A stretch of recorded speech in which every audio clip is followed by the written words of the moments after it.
Crime and Punishment. By Fyodor Dostoyevsky. Part 1. Chapter 1. On an exceptionally hot evening early in July, a young man came out of the garret in which he lodged in S. Place and walked slowly, as though in hesitation, towards K. Bridge. He had successfully avoided meeting his landlady on the staircase. His garret was under the roof of a high, 5-storied house and was more like a cupboard than a room. The landlady who provided him with garret, dinners, and attendance, lived on the floor below, and every time he went out he was obliged to pass her kitchen, the door of which invariably stood open. And each time he passed, the young man had a sick, frightened feeling, which made him scowl and feel ashamed. He was hopelessly in debt to his landlady, and was afraid of meeting her. This was not because he was cowardly and abject, quite the contrary, but for some time past he had been in an overstrained irritable condition, verging on hypochondria. He had become so completely absorbed in himself, and isolated from his fellows that he dreaded meeting, not only his landlady, but anyone at all.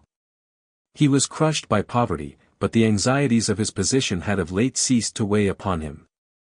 He had given up attending to matters of practical importance, he had lost all desire to do so. Nothing that any landlady could do had a real terror for him. But to be stopped on the stairs, to be forced to listen to her trivial, irrelevant gossip, to pestering demands for payment, threats and complaints, and to rack his brains for excuses, to prevaricate, to lie, no, rather than that, he would creep down the stairs like a cat and slip out unseen. This evening, however, on coming out into the street, he became acutely aware of his fears. I want to attempt a thing like that and am frightened by these trifles, he thought, with an odd smile.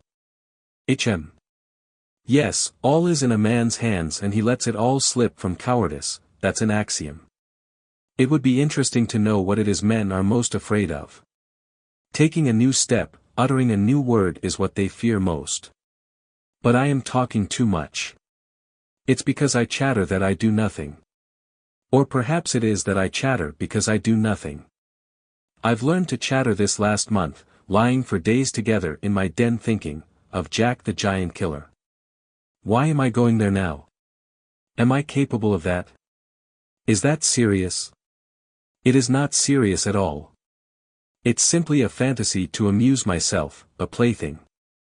Yes, maybe it is a plaything. The heat in the street was terrible, and the airlessness, the bustle and the plaster, scaffolding, bricks, and dust all about him, and that special Petersburg stench, so familiar to all who are unable to get out of town in summer, all worked painfully upon the young man's already overwrought nerves. The insufferable stench from the pot-houses, which are particularly numerous in that part of the town, and the drunken men whom he met continually, although it was a working day, completed the revolting misery of the picture. An expression of the profoundest disgust gleamed for a moment in the young man's refined face. He was, by the way, exceptionally handsome, above the average in height, slim, well-built, with beautiful dark eyes and dark brown hair. Soon he sank into deep thought, or more accurately speaking into a complete blankness of mind. He walked along not observing what was about him and not caring to observe it. From time to time, he would mutter something, from the habit of talking to himself, to which he had just confessed. At these moments he would become conscious that his ideas were sometimes in a tangle and that he was very weak. For 2 days he had scarcely tasted food. He was so badly dressed that even a man accustomed to shabbiness would have been ashamed to be seen in the street in such rags. In that quarter of the town, however, scarcely any shortcoming in dress would have created surprise. Owing to the proximity of the Haymarket, the number of establishments of bad character, the preponderance of the trading and working-class population crowded in these streets and alleys in the heart of Petersburg, types so various were to be seen in the streets that no figure, however queer, would have caused surprise. But there was such accumulated bitterness and contempt in the young man's heart, that, in spite of all the fastidiousness of youth, he minded his rags least of all in the street. It was a different matter when he met with acquaintances or with former fellow students, whom, indeed, he disliked meeting at any time. And yet when a drunken man who, for some unknown reason, was being taken somewhere in a huge wagon dragged by a heavy dray horse, suddenly shouted at him as he drove past, "Hey there, German hatter," bawling at the top of his voice and pointing at him. The young man stopped suddenly and clutched tremulously at his hat. It was a tall round hat from Zimmermann's, but completely worn out, rusty with age, all torn and bespattered, brimless and bent on one side in a most unseemly fashion. Not shame, however, but quite another feeling akin to terror had overtaken him. "I knew it," he muttered in confusion, "I thought so. That's the worst of all. Why, a stupid thing like this, the most trivial detail might spoil the whole plan. Yes, my hat is too noticeable. It looks absurd and that makes it noticeable. With my rags I ought to wear a cap, any sort of old pancake, but not this grotesque thing. Nobody wears such a hat, it would be noticed a mile off, it would be remembered. What matters is that people would remember it, and that would give them a clue. For this business one should be as little conspicuous as possible. Trifles are what matter. Why, it's just such trifles that always ruin everything." He had not far to go. He knew indeed how many steps it was from the gate of his lodging house, exactly 730. He had counted them once when he had been lost in dreams. At the time he had put no faith in those dreams and was only tantalizing himself by their hideous but daring recklessness. Now, a month later, he had begun to look upon them differently, and, in spite of the monologues in which he jeered at his own impotence and indecision, he had involuntarily come to regard this hideous dream as an exploit to be attempted, although he still did not realize this himself. He was positively going now for a rehearsal of his project, and at every step his excitement grew more and more violent. With a sinking heart and a nervous tremor, he went up to a huge house which on one side looked on to the canal, and on the other into the street.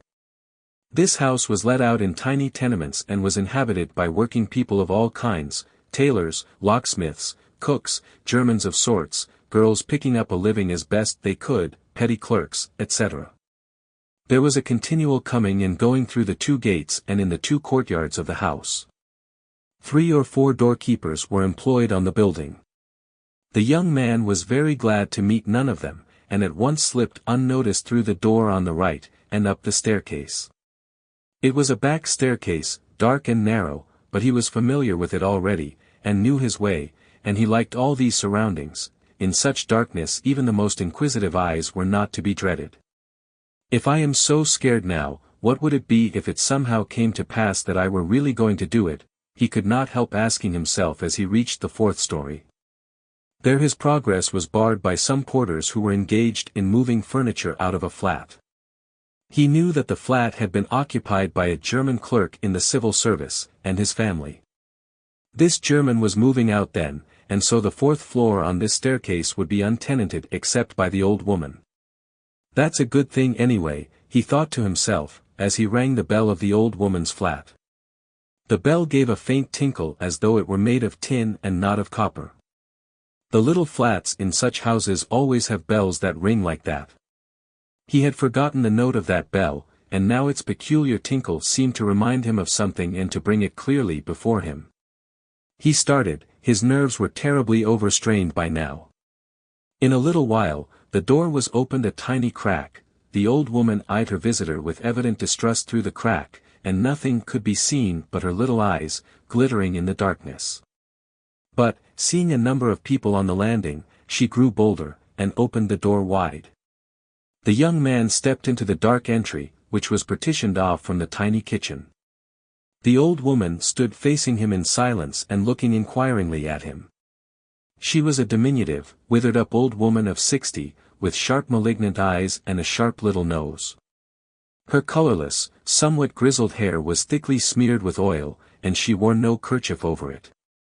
Round her thin long neck, which looked like a hen's leg, was knotted some sort of flannel rag, and, in spite of the heat, there hung flapping on her shoulders, a mangy fur cape, yellow with age. The old woman coughed and groaned at every instant.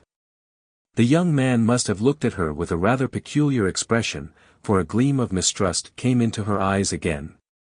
"Raskolnikov, a student, I came here a month ago," the young man made haste to mutter, with a half bow, remembering that he ought to be more polite.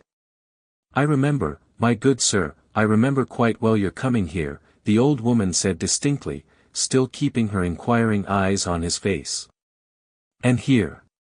I am again on the same errand," Raskolnikov continued, a little disconcerted and surprised at the old woman's mistrust. "Perhaps she is always like that though, only I did not notice it the other time," he thought with an uneasy feeling.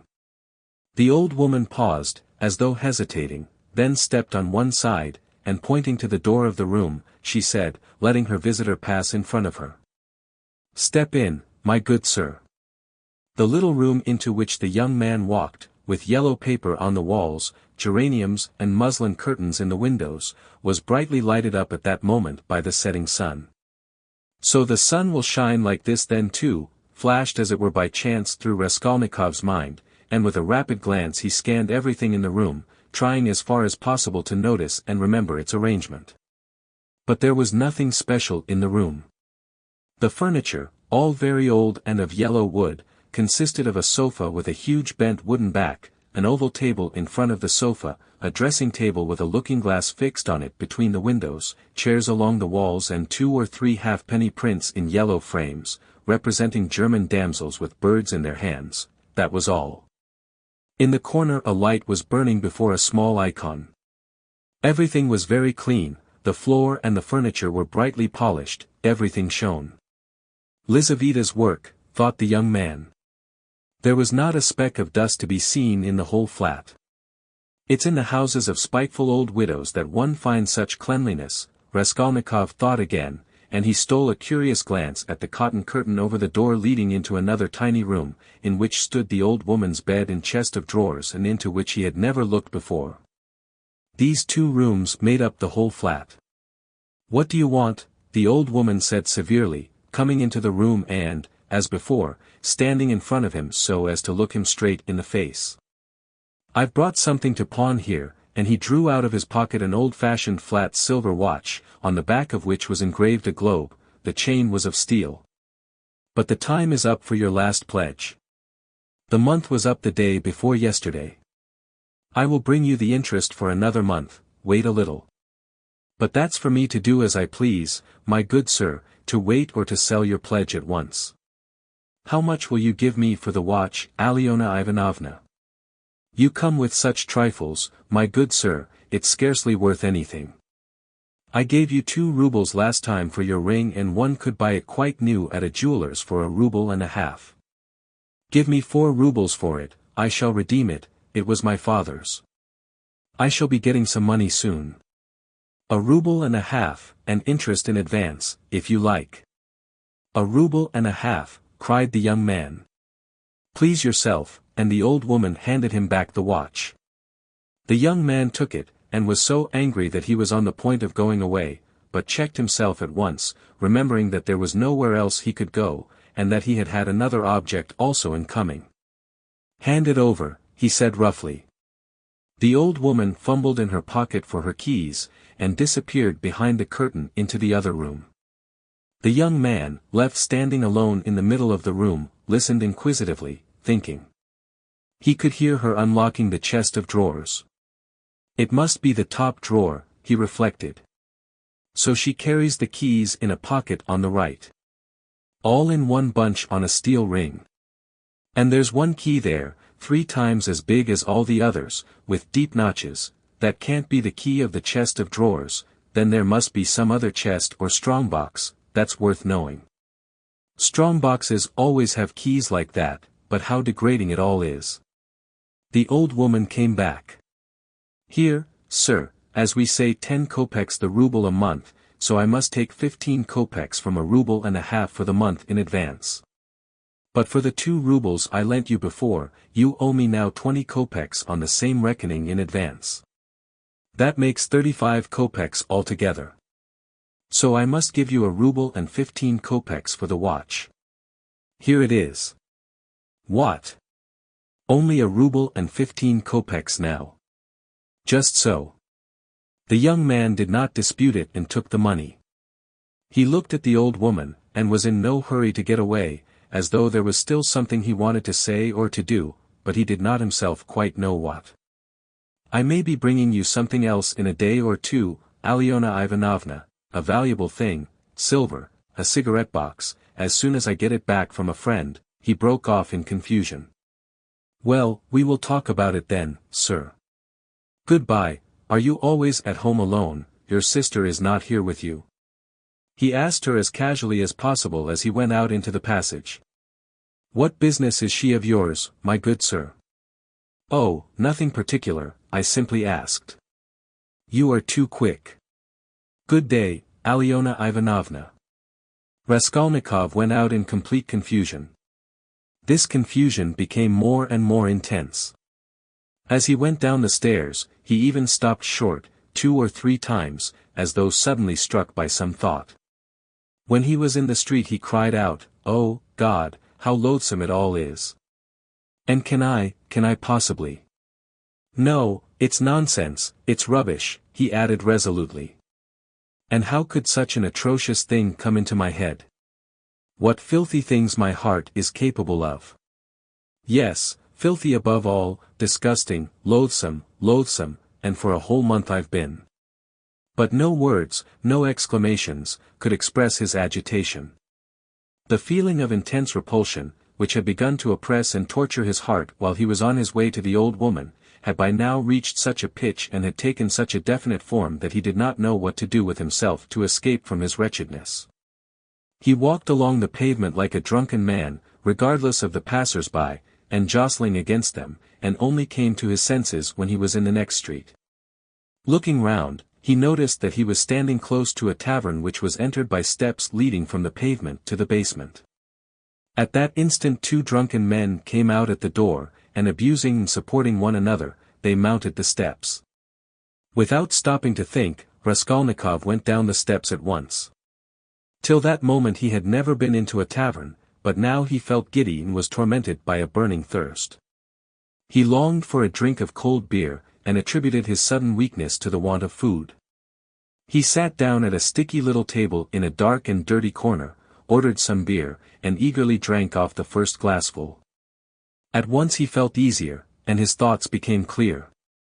"All that's nonsense," he said hopefully, "and there is nothing in it all to worry about. It's simply physical derangement.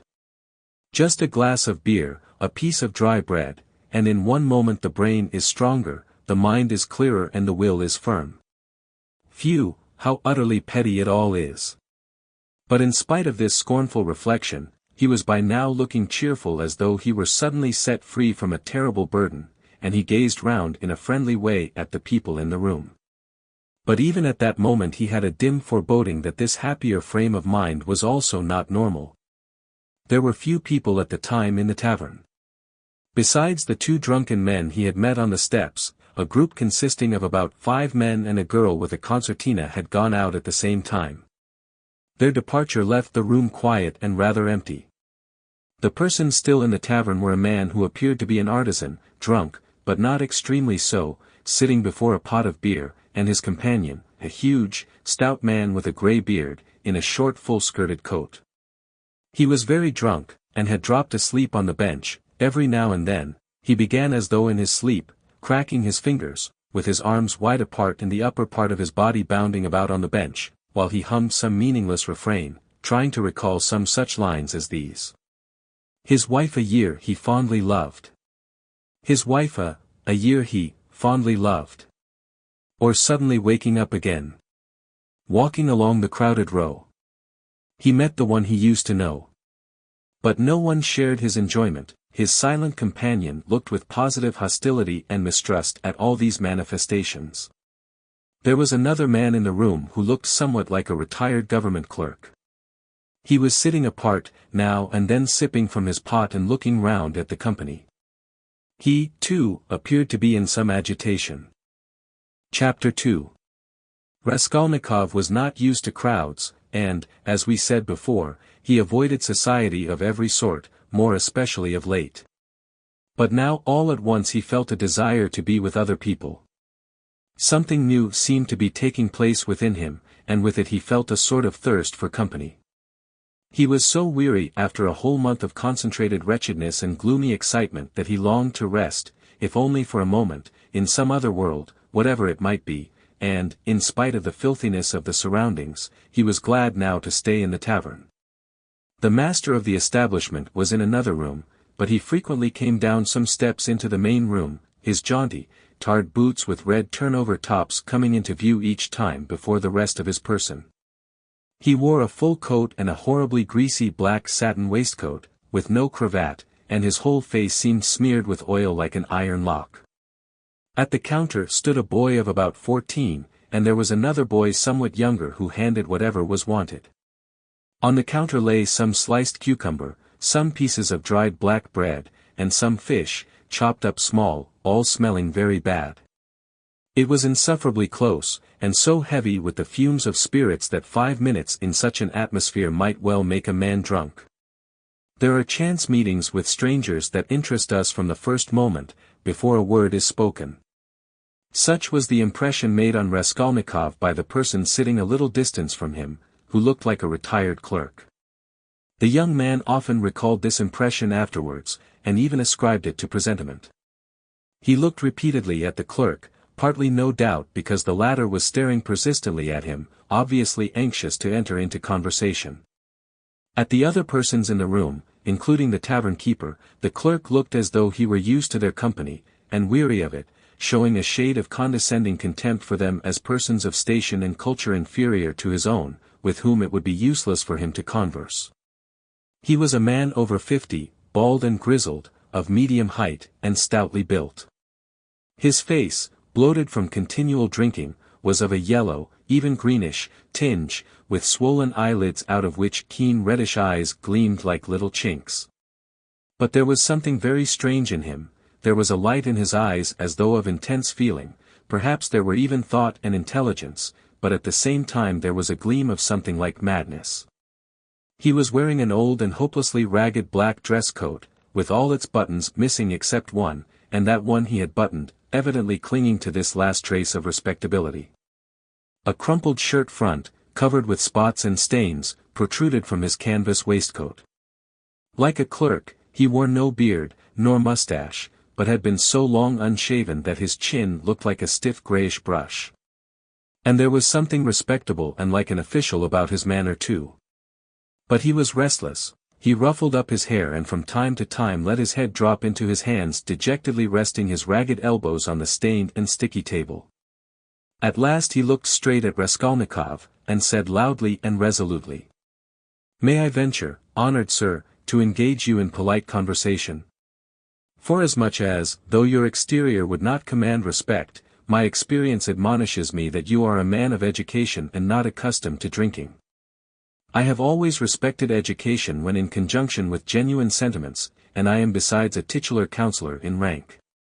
Marmeladov, such is my name, titular counselor. I make bold to inquire, have you been in the service?" "No, I am studying," answered the young man, somewhat surprised at the grandiloquent style of the speaker and also at being so directly addressed. In spite of the momentary desire he had just been feeling for company of any sort, on being actually spoken to he felt immediately his habitual irritable and uneasy aversion for any stranger who approached or attempted to approach him. "A student then, or formerly a student," cried the clerk. "Just what I thought. I'm a man of experience, immense experience, sir," and he tapped his forehead with his fingers in self-approval. "You've been a student or have attended some learned institution. But allow me." He got up, staggered, took up his jug and glass, and sat down beside the young man, facing him a little sideways. He was drunk, but spoke fluently and boldly, only occasionally losing the thread of his sentences and drawling his words. He pounced upon Raskolnikov as greedily as though he too had not spoken to a soul for a month. "Honored sir," he began almost with solemnity, "poverty is not a vice, that's a true saying. Yet I know too that drunkenness is not a virtue, and that that's even truer. But beggary, honored sir, beggary is a vice. In poverty you may still retain your innate nobility of soul, but in beggary, never, no one. For beggary a man is not chased out of human society with a stick, he is swept out with a broom, so as to make it as humiliating as possible, and quite right, too, forasmuch as in beggary I am ready to be the first to humiliate myself. Hence the pot-house. Honored sir, a month ago Mr. Lebeziatnikov gave my wife a beating, and my wife is a very different matter from me. Do you understand? Allow me to ask you another question out of simple curiosity. Have you ever spent a night on a hay barge, on the Neva? No, I have not happened to, answered Raskolnikov. What do you mean? Well, I've just come from one and it's the 5th night I've slept so. He filled his glass, emptied it and paused. Bits of hay were in fact clinging to his clothes and sticking to his hair. It seemed quite probable that he had not undressed or washed for the last 5 days. His hands, particularly, were filthy. They were fat and red, with black nails. His conversation seemed to excite a general though languid interest. The boys at the counter fell to sniggering. The innkeeper came down from the upper room, apparently on purpose to listen to the funny fellow, and sat down at a little distance, yawning lazily, but with dignity. Evidently Marmeladov was a familiar figure here, and he had most likely acquired his weakness for high-flown speeches from the habit of frequently entering into conversation with strangers of all sorts in the tavern. This habit develops into a necessity in some drunkards, and especially in those who are looked after sharply and kept in order at home. Hence in the company of other drinkers they try to justify themselves and even if possible obtain consideration. Funny fellow, pronounced the innkeeper. And why don't you work, why aren't you at your duty, if you are in the service? Why am I not at my duty, honored sir, Marmeladov went on, addressing himself exclusively to Raskolnikov, as though it had been he who put that question to him. Why am I not at my duty? Does not my heart ache to think what a useless worm I am? A month ago when Mr. Lebeziatnikov beat my wife with his own hands, and I lay drunk, didn't I suffer? Excuse me, young man, has it ever happened to you, well, to petition hopelessly for a loan? Yes, it has. But what do you mean by hopelessly? Hopelessly in the fullest sense, when you know beforehand that you will get nothing by it. You know, for instance, beforehand with positive certainty that this man, this most reputable and exemplary citizen, will on no consideration give you money, and indeed I ask you why should he? For he knows of course that I shan't pay it back. From compassion? But Mr. Lebeziatnikov, who keeps up with modern ideas, explained the other day that compassion is forbidden nowadays by science itself, and that that's what is done now in England, where there is political economy. Why, I ask you, should he give it to me? And yet though I know beforehand that he won't, I set off to him and... Why do you go, put in Raskolnikov. Well, when one has no one, nowhere else one can go. For every man must have somewhere to go. Since there are times when one absolutely must go somewhere. When my own daughter first went out with a yellow ticket, then I had to go. For my daughter has a yellow passport, he added in parenthesis, looking with a certain uneasiness at the young man. No matter, sir, no matter, he went on hurriedly and with apparent composure when both the boys at the counter guffawed and even the innkeeper smiled, no matter, I am not confounded by the wagging of their heads, for everyone knows everything about it already, and all that is secret is made open. And I accept it all, not with contempt, but with humility. So be it. So be it. Behold the man. Excuse me, young man, can you? No, to put it more strongly and more distinctly, not can you but dare you, looking upon me, assert that I am not a pig? The young man did not answer a word. Well, the orator began again stolidly and with even increased dignity, after waiting for the laughter in the room to subside. Well, so be it, I am a pig, but she is a lady. I have the semblance of a beast, but Katerina Ivanovna, my spouse, is a person of education and an officer's daughter. Granted, I am a scoundrel, but she is a woman of a noble heart, full of sentiments, refined by education. And yet, oh, if only she felt for me. Honored sir, you know every man ought to have at least one place where people feel for him. But Katerina Ivanovna, though she is magnanimous, she is unjust. And yet, although I realize that when she pulls my hair she only does it out of pity, for I repeat without being ashamed, she pulls my hair, young man, he declared with redoubled dignity, hearing the sniggering again, but, my God, if she would but once.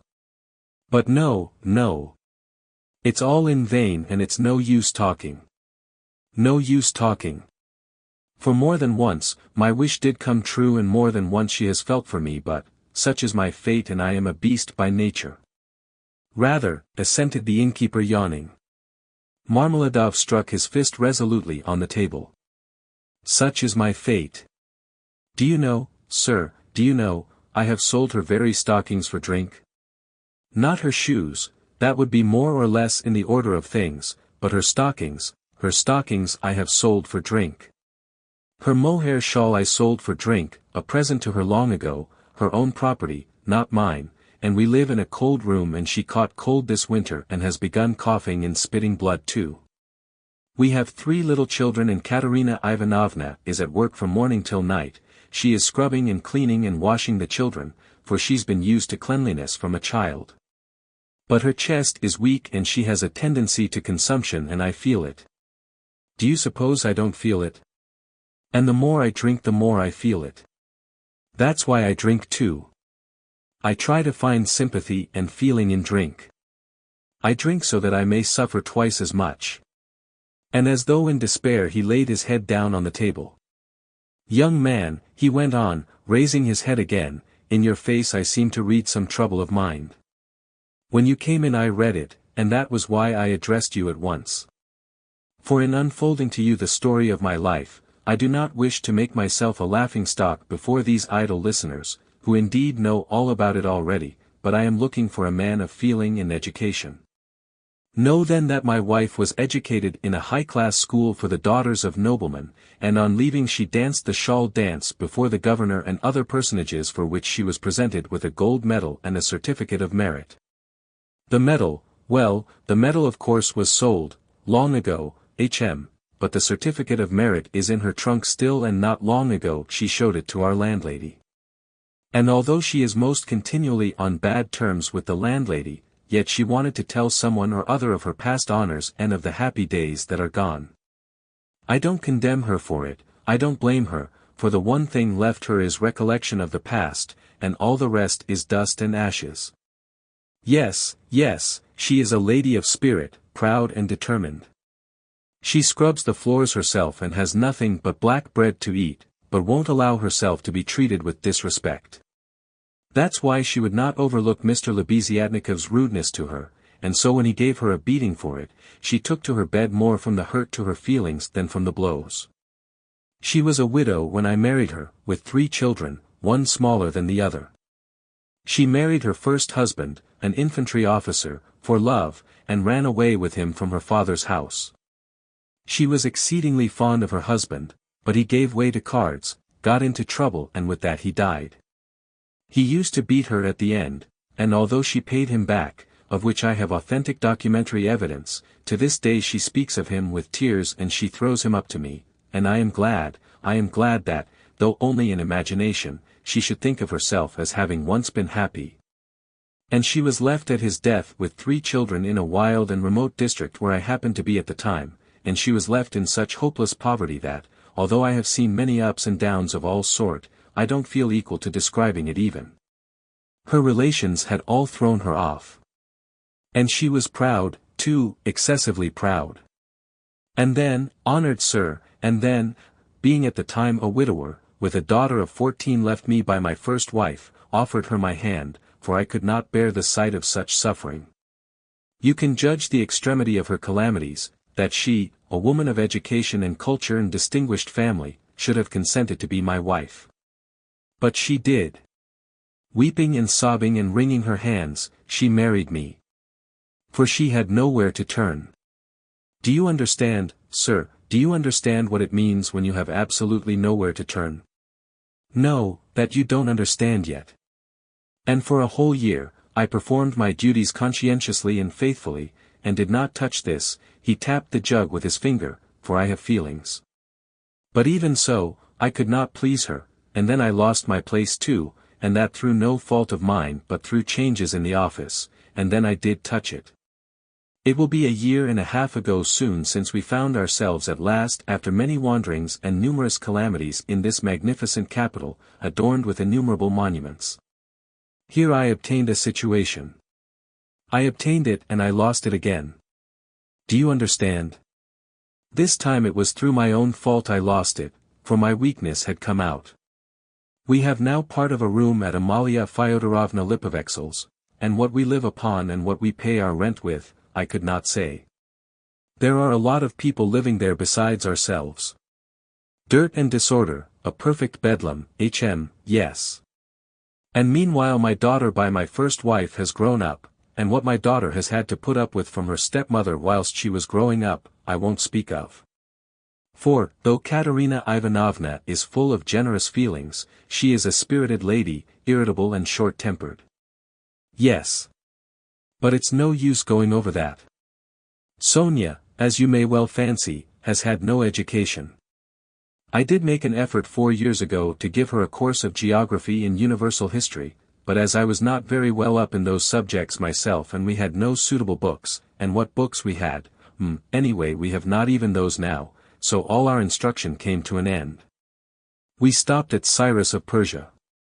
Since she has attained years of maturity, she has read other books of romantic tendency and of late she had read with great interest a book she got through Mr. Lebeziatnikov, Louis' Physiology, do you know it, and even recounted extracts from it to us, and that's the whole of her education.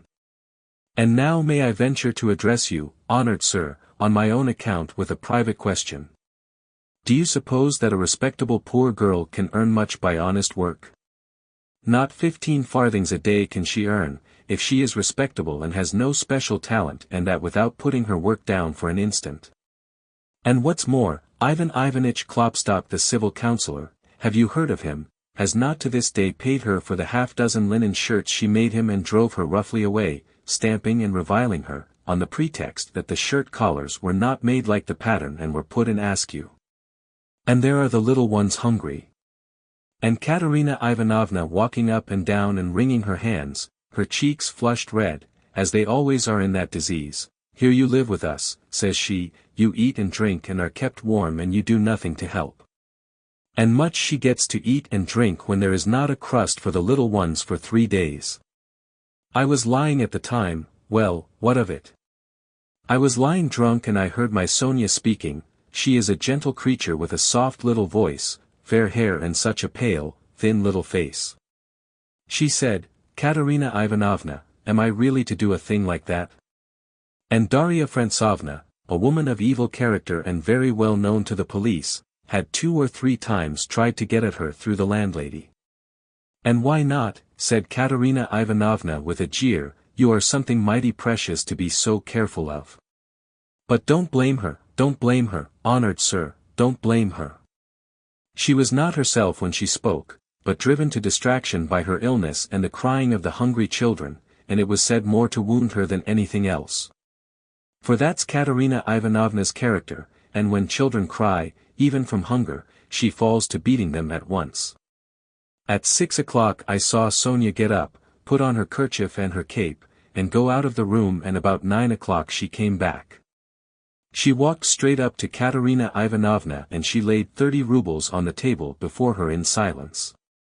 She did not utter a word, she did not even look at her, she simply picked up our big green drap de dame's shawl, we have a shawl, made of drap de dames, put it over her head and face and lay down on the bed with her face to the wall, only her little shoulders and her body kept shuddering. And I went on lying there, just as before.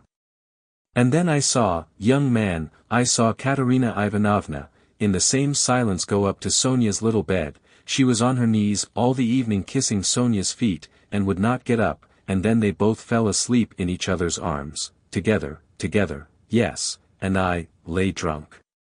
Marmeladov stopped short, as though his voice had failed him. Then he hurriedly filled his glass, drank, and cleared his throat. Since then, sir, he went on after a brief pause, since then, owing to an unfortunate occurrence and through information given by evil-intentioned persons, in all which Darya Frantsovna took a leading part on the pretext that she had been treated with want of respect, since then my daughter Sofia Semyonovna has been forced to take a yellow ticket, and owing to that she is unable to go on living with us. For our landlady, Amalia Fyodorovna would not hear of it, though she had backed up Darya Frantsovna before, and Mr. Lebeziatnikov too, hm. All the trouble between him and Katerina Ivanovna was on Sonia's account. At first he was for making up to Sonia himself, and then all of a sudden he stood on his dignity. How, said he, can a highly educated man like me live in the same rooms with a girl like that? And Katerina Ivanovna would not let it pass, she stood up for her, and so that's how it happened. And Sonia comes to us now, mostly after dark, she comforts Katerina Ivanovna and gives her all she can. She has a room at the Kapernamovs the tailors, she lodges with them. Kapernamov is a lame man with a cleft palate, and all of his numerous family have cleft palates too. And his wife, too, has a cleft palate.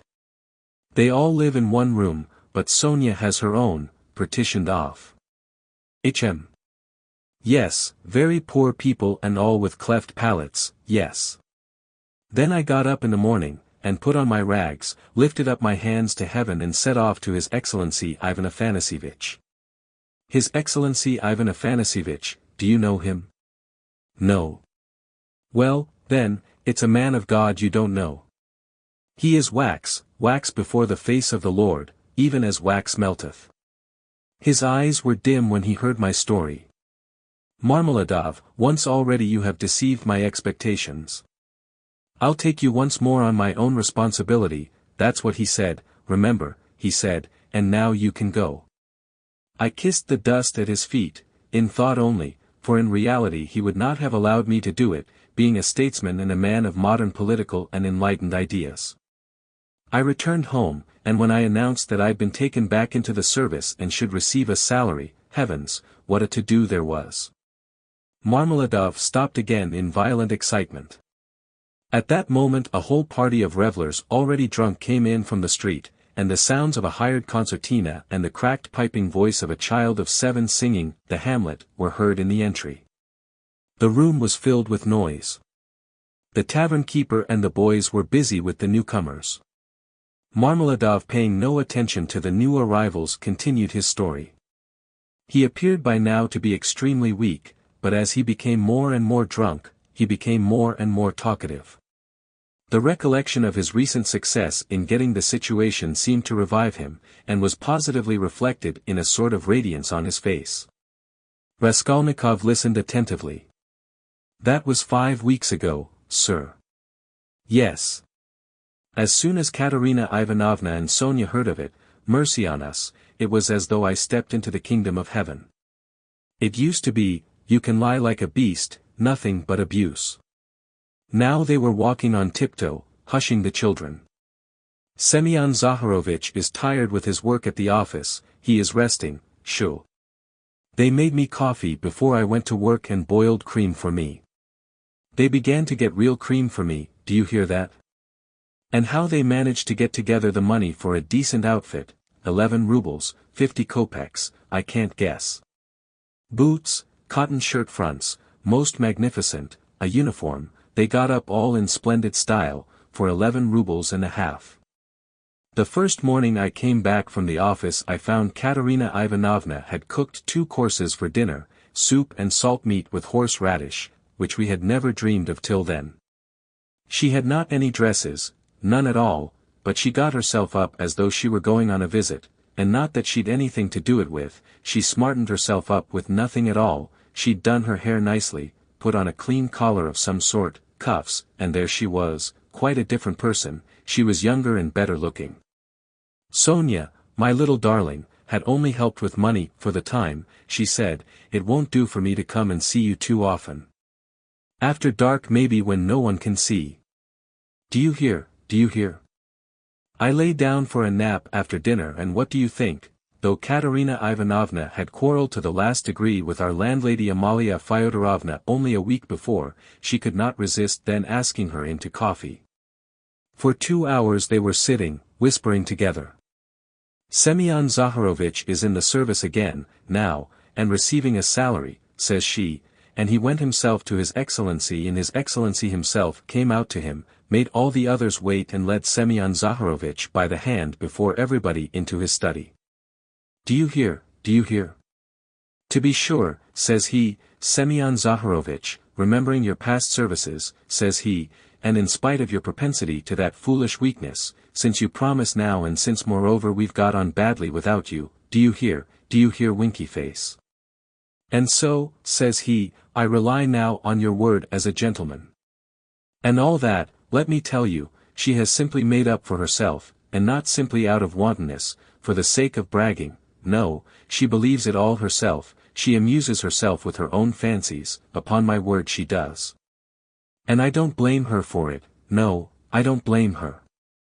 6 days ago when I brought her my first earnings in full, 23 rubles 40 kopecks altogether, she called me her poppet, said she, my little poppet. And when we were by ourselves, you understand. You would not think me a beauty, you would not think much of me as a husband, would you? Well, she pinched my cheek, my little poppet, said she." Marmeladov broke off, tried to smile, but suddenly his chin began to twitch. He controlled himself however. The tavern, the degraded appearance of the man, the 5 nights in the hay barge, and the pot of spirits, and yet this poignant love for his wife and children bewildered his listener. Raskolnikov listened intently but with a sick sensation. He felt vexed that he had come here. Honored sir," cried Marmeladov recovering himself, "oh, sir, perhaps all this seems a laughing matter to you, as it does to others, and perhaps I am only worrying you with the stupidity of all the trivial details of my home life, but it is not a laughing matter to me. For I can feel it all. And the whole of that heavenly day of my life and the whole of that evening I passed in fleeting dreams of how I would arrange it all, and how I would dress all the children, and how I should give her rest, and how I should rescue my own daughter from dishonor and restore her to the bosom of her family. And a great deal more. Quite excusable, sir. Well, then, sir," Marmeladov suddenly gave a sort of start, raised his head and gazed intently at his listener, "well, on the very next day after all those dreams, that is to say, exactly 5 days ago, in the evening, by a cunning trick, like a thief in the night, I stole from Katerina Ivanovna the key of her box, took out what was left of my earnings, how much it was I have forgotten, and now look at me, all of you. It's the 5th day since I left home, and they are looking for me there, and it's the end of my employment, and my uniform is lying in a tavern on the Egyptian bridge. I exchanged it for the garments I have on, and it's the end of everything." Marmeladov struck his forehead with his fist, clenched his teeth, closed his eyes and leaned heavily with his elbow on the table. But a minute later his face suddenly changed and with a certain assumed slyness and affectation of bravado, he glanced at Raskolnikov, laughed and said, "This morning I went to see Sonia, I went to ask her for a pick-me-up." He. "You don't say she gave it to you," cried one of the newcomers. He shouted the words and went off into a guffaw. "This very quart was bought with her money," Marmeladov declared, addressing himself exclusively to Raskolnikov. 30 kopecks she gave me with her own hands, her last, all she had, as I saw. She said nothing, she only looked at me without a word. Not on earth, but up yonder, they grieve over men, they weep, but they don't blame them, they don't blame them. But it hurts more when they don't blame. 30 kopecks, yes. And maybe she needs them now, eh? What do you think, my dear sir? For now she's got to keep up her appearance. It costs money, that smartness, that special smartness, you know. Do you understand? And there's pomatum, too, you see, she must have things, petticoats, starched ones, shoes, too, real jaunty ones to show off her foot when she has to step over a puddle. Do you understand, sir, do you understand what all that smartness means? And here I, her own father, here I took 30 kopecks of that money for a drink. And I am drinking it. And I have already drunk it. Come, who will have pity on a man like me, eh? Are you sorry for me, sir, or not? Tell me, sir, are you sorry or not? He. He would have filled his glass, but there was no drink left. The pot was empty. What are you to be pitted for? Shouted the tavern keeper who was again near them. Shouts of laughter and even oaths followed. The laughter and the oaths came from those who were listening and also from those who had heard nothing but were simply looking at the figure of the discharged government clerk. To be pitted. Why am I to be pitted? Marmeladov suddenly declaimed, standing up with his arm outstretched, as though he had been only waiting for that question. Why am I to be pitted, you say? Yes. There's nothing to pity me for. I ought to be crucified on a cross, not pitted. Crucify me, O judge, crucify me but pity me. And then I will go of myself to be crucified, for it's not merrymaking I seek but tears and tribulation. Do you suppose, you that sell, that this pint of yours has been sweet to me? It was tribulation I sought at the bottom of it, tears and tribulation, and have found it, and I have tasted it, but he will pity us who has had pity on all men, who has understood all men and all things, he is the one, he too is the judge. He will come in that day and he will ask, where is the daughter who gave herself for her cross, consumptive stepmother and for the little children of another? Where is the daughter who had pity upon the filthy drunkard, her earthly father, undismayed by his beastliness? And he will say, come to me. I have already forgiven thee once. I have forgiven thee once. Thy sins which are many are forgiven thee for thou hast loved much. And he will forgive my Sonia, he will forgive, I know it. I felt it in my heart when I was with her just now. And he will judge and will forgive all, the good and the evil, the wise and the meek. And when he has done with all of them, then he will summon us. You too come forth, he will say, come forth ye drunkards, come forth, ye weak ones, come forth, ye children of shame. And we shall all come forth, without shame and shall stand before him. And he will say unto us, ye are swine, made in the image of the beast and with his mark, but come ye also. And the wise ones and those of understanding will say, O Lord, why dost thou receive these men? And he will say, this is why I receive them, O ye wise, this is why I receive them, O ye of understanding, that not one of them believed himself to be worthy of this. And he will hold out his hands to us and we shall fall down before him, and we shall weep, and we shall understand all things. Then we shall understand all. And all will understand, Katerina Ivanovna even, she will understand. Lord, thy kingdom come. And he sank down on the bench exhausted, and helpless, looking at no one, apparently oblivious of his surroundings and plunged in deep thought. His words had created a certain impression, there was a moment of silence, but soon laughter and oaths were heard again. That's his notion. Talked himself silly. A fine clerk he is. And so on, and so on. Let us go, sir, said Marmeladov all at once, raising his head and addressing Raskolnikov, come along with me. Kozel's house, looking into the yard. I'm going to Katerina Ivanovna, time I did. Raskolnikov had for some time been wanting to go and he had meant to help him. Marmeladov was much unsteadier on his legs than in his speech and leaned heavily on the young man. They had 200 or 300 paces to go. The drunken man was more and more overcome by dismay and confusion as they drew nearer the house. It's not Katerina Ivanovna I am afraid of now, he muttered in agitation, and that she will begin pulling my hair. What does my hair matter? Bother my hair. That's what I say.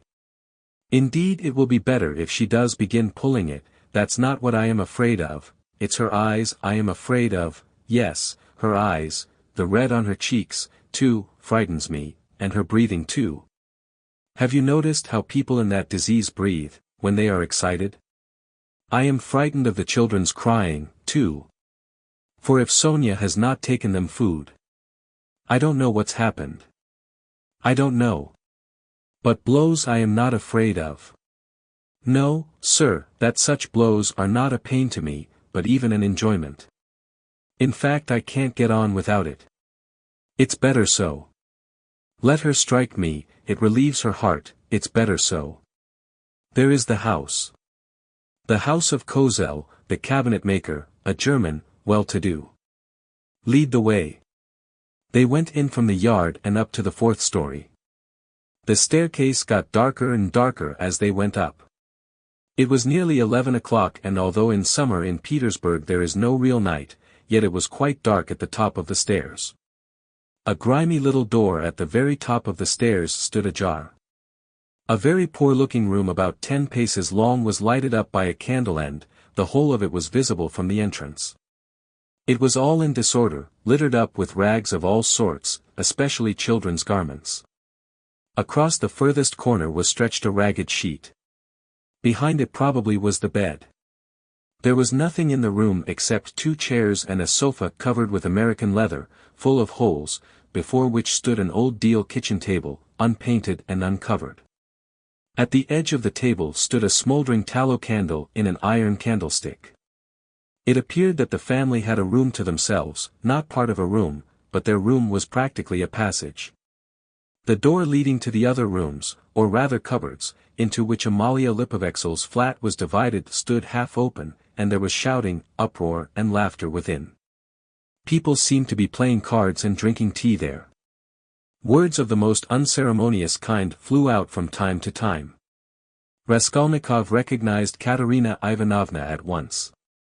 She was a rather tall, slim and graceful woman, terribly emaciated, with magnificent dark brown hair and with a hectic flush in her cheeks. She was pacing up and down in her little room, pressing her hands against her chest, her lips were parched and her breathing came in nervous broken gasps. Her eyes glittered as in fever and looked about with a harsh immovable stare. And that consumptive and excited face with the last flickering light of the candle end playing upon it made a sickening impression. She seemed to Raskolnikov about 30 years old and was certainly a strange wife for Marmeladov. She had not heard them and did not notice them coming in. She seemed to be lost in thought, hearing and seeing nothing. The room was close, but she had not opened the window. A stench rose from the staircase, but the door onto the stairs was not closed. From the inner rooms clouds of tobacco smoke floated in. She kept coughing, but did not close the door. The youngest child, a girl of 6, was asleep, sitting curled up on the floor with her head on the sofa. A boy a year older stood crying and shaking in the corner, probably he had just had a beating. Beside him stood a girl of 9 years old, tall and thin, wearing a thin and ragged chemise with an ancient cashmere pelisse flung over her bare shoulders, long outgrown and barely reaching her knees. Her arm, as thin as a stick, was round her brother's neck. She was trying to comfort him, whispering something to him, and doing all she could to keep him from whimpering again. At the same time her large dark eyes, which looked larger still from the thinness of her frightened face, were watching her mother with alarm. Marmeladov did not enter the door, but dropped on his knees in the very doorway, pushing Raskolnikov in front of him. The woman seeing a stranger stopped indifferently facing him, coming to herself for a moment and apparently wondering what he had come for. But evidently she decided that he was going into the next room, as he had to pass through hers to get there. Taking no further notice of him, she walked towards the outer door to close it and uttered a sudden scream on seeing her husband on his knees in the doorway. "Ah," she cried out in a frenzy, "he has come back. The criminal. The monster. And where is the money? What's in your pocket, show me. And your clothes are all different. Where are your clothes? Where is the money? Speak." And she fell to searching him. Marmeladov submissively and obediently held up both arms to facilitate the search. Not a farthing was there. "Where is the money?" she cried, "mercy on us, can he have drunk it all?" There were 12 silver rubles left in the chest, and in a fury she seized him by the hair and dragged him into the room. Marmeladov seconded her efforts by meekly crawling along on his knees. "And this is a consolation to me. This does not hurt me, but is a positive consolation, honored sir," he called out, shaken to and fro by his hair and even once striking the ground with his forehead. The child asleep on the floor woke up, and began to cry. The boy in the corner losing all control began trembling and screaming and rushed to his sister in violent terror, almost in a fit. The eldest girl was shaking like a leaf. "He's drunk it. He's drunk it all," the poor woman screamed in despair, and his clothes are gone. And they are hungry, hungry. And wringing her hands she pointed to the children. Oh, accursed life! And you, are you not ashamed? She pounced all at once upon Raskolnikov, from the tavern. Have you been drinking with him? You have been drinking with him, too. Go away. The young man was hastening away without uttering a word. The inner door was thrown wide open and inquisitive faces were peering in at it. Coarse laughing faces with pipes and cigarettes and heads wearing caps thrust themselves in at the doorway. Further in could be seen figures in dressing gowns flung open, in costumes of unseemly scantiness, some of them with cards in their hands. They were particularly diverted, when Marmeladov, dragged about by his hair, shouted that it was a consolation to him. They even began to come into the room. At last a sinister shrill outcry was heard. This came from Amalia Lipovexel herself, pushing her way amongst them and trying to restore order after her own fashion and for the 100th time to frighten the poor woman by ordering her with coarse abuse to clear out of the room next day. As he went out, Raskolnikov had time to put his hand into his pocket, to snatch up the coppers he had received in exchange for his rouble in the tavern and to lay them unnoticed on the window.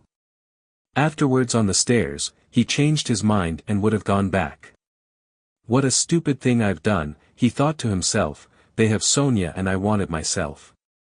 But reflecting that it would be impossible to take it back now and that in any case he would not have taken it, he dismissed it with a wave of his hand and went back to his lodging. Sonia wants pomatum too, he said as he walked along the street, and he laughed malignantly, such smartness costs money. HM. And maybe Sonia herself will be bankrupt today, for there is always a risk, hunting big game, digging for gold, then they would all be without a crust tomorrow except for my money. Hurrah for Sonia! What a mine they've dug there! And they're making the most of it. Yes, they are making the most of it. They've wept over it and grown used to it. Man grows used to everything, the scoundrel. He sank into thought. And what if I am wrong, he cried suddenly after a moment's thought. What if man is not really a scoundrel, man in general, I mean, the whole race of mankind, then all the rest is prejudice, simply artificial terrors and there are no barriers and it's all as it should be. Chapter 3. He waked up late next day after a broken sleep. But his sleep had not refreshed him, he waked up bilious, irritable, ill-tempered, and looked with hatred at his room. It was a tiny cupboard of a room about 6 paces in length. It had a poverty-stricken appearance with its dusty yellow paper peeling off the walls, and it was so low-pitched that a man of more than average height was ill at ease in it and felt every moment that he would knock his head against the ceiling. The furniture was in keeping with the room. There were 3 old chairs, rather rickety, a painted table in the corner on which lay a few manuscripts and books. The dust that lay thick upon them showed that they had been long untouched. A big clumsy sofa occupied almost the whole of one wall and half the floor space of the room. It was once covered with chintz, but was now in rags and served Raskolnikov as a bed. Often he went to sleep on it, as he was, without undressing, without sheets, wrapped in his old student's overcoat, with his head on one little pillow, under which he heaped up all the linen he had, clean and dirty, by way of a bolster. A little table stood in front of the sofa. It would have been difficult to sink to a lower ebb of disorder, but to Raskolnikov in his present state of mind this was positively agreeable. He had got completely away from everyone, like a tortoise in its shell, and even the sight of a servant girl who had to wait upon him and looked sometimes into his room made him writhe with nervous irritation. He was in the condition that overtakes some monomaniacs entirely concentrated upon one thing. His landlady had for the last fortnight given up sending him in meals, and he had not yet thought of expostulating with her, though he went without his dinner. Nastasia, the cook and only servant, was rather pleased at the lodger's mood and had entirely given up sweeping and doing his room. Only once a week or so she would stray into his room with a broom. She waked him up that day. "Get up, why are you asleep?" she called to him. "It's past 9, I have brought you some tea, will you have a cup? I should think you're fairly starving." Raskolnikov opened his eyes, started and recognized Nastasia. From the landlady, he asked, slowly and with a sickly face sitting up on the sofa. From the landlady, indeed. She set before him her own cracked teapot full of weak and stale tea and laid 2 yellow lumps of sugar by the side of it. Here, Nastasia, take it please, he said, fumbling in his pocket, for he had slept in his clothes, and taking out a handful of coppers, run and buy me a loaf. And get me a little sausage, the cheapest, at the pork butcher's. The loaf I'll fetch you this very minute, but wouldn't you rather have some cabbage soup instead of sausage? It's capital soup, yesterday's. I saved it for you yesterday, but you came in late. It's fine soup. When the soup had been brought, and he had begun upon it, Nastasia sat down beside him on the sofa and began chatting. She was a country peasant woman and a very talkative one. Praskovia Pavlovna means to complain to the police about you, she said. He scowled. To the police? What does she want? You don't pay her money and you won't turn out of the room. That's what she wants, to be sure. The devil, that's the last straw, he muttered, grinding his teeth. No, that would not suit me, just now. She is a fool, he added aloud. I'll go and talk to her today. Fool she is and no mistake, just as I am. But why, if you are so clever, do you lie here like a sack and have nothing to show for it? One time you used to go out, you say, to teach children. But why is it you do nothing now? I am doing, Raskolnikov began sullenly and reluctantly. What are you doing? Work. What sort of work? I am thinking, he answered seriously after a pause. Nastasia was overcome with a fit of laughter. She was given to laughter, and when anything amused her, she laughed inaudibly, quivering and shaking all over till she felt ill. And have you made much money by your thinking? She managed to articulate at last. One can't go out to give lessons without boots. And I'm sick of it. Don't quarrel with your bread and butter. They pay so little for lessons. What's the use of a few coppers? He answered, reluctantly, as though replying to his own thought. And you want to get a fortune all at once? He looked at her strangely. Yes, I want a fortune, he answered firmly, after a brief pause. Don't be in such a hurry, you quite frighten me. Shall I get you the loaf or not? As you please. Ah, I forgot. A letter came for you yesterday when you were out. A letter? For me. From whom? I can't say. I gave 3 kopecks of my own to the postman for it. Will you pay me back? Then bring it to me, for God's sake, bring it, cried Raskolnikov greatly excited. Good God! A minute later the letter was brought him. That was it, from his mother, from the province of R. He turned pale when he took it. It was a long while since he had received a letter, but another feeling also suddenly stabbed his heart. Nastasia, leave me alone, for goodness sake, here are your 3 kopecks, but for goodness sake, make haste and go. The letter was quivering in his hand, he did not want to open it in her presence, he wanted to be left alone with this letter. When Nastasia had gone out, he lifted it quickly to his lips and kissed it, then he gazed intently at the address, the small, sloping handwriting, so dear and familiar, of the mother who had once taught him to read and write. He delayed, he seemed almost afraid of something. At last he opened it. It was a thick heavy letter, weighing over 2 ounces, 2 large sheets of note paper were covered with very small handwriting. My dear Rhodia, wrote his mother, it's 2 months since I last had a talk with you by letter which has distressed me and even kept me awake at night, thinking. But I am sure you will not blame me for my inevitable silence. You know how I love you, you are all we have to look to, Dunia and I, you are our all, our one hope, our one stay. What a grief it was to me when I heard that you had given up the university some months ago, for want of means to keep yourself, and that you had lost your lessons and your other work. How could I help you out of my 120 rubles a year pension?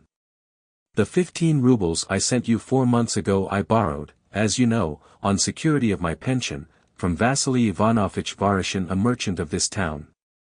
He is a kind-hearted man and was a friend of your father's too. But having given him the right to receive the pension, I had to wait till the debt was paid off, and that is only just done, so that I've been unable to send you anything all this time.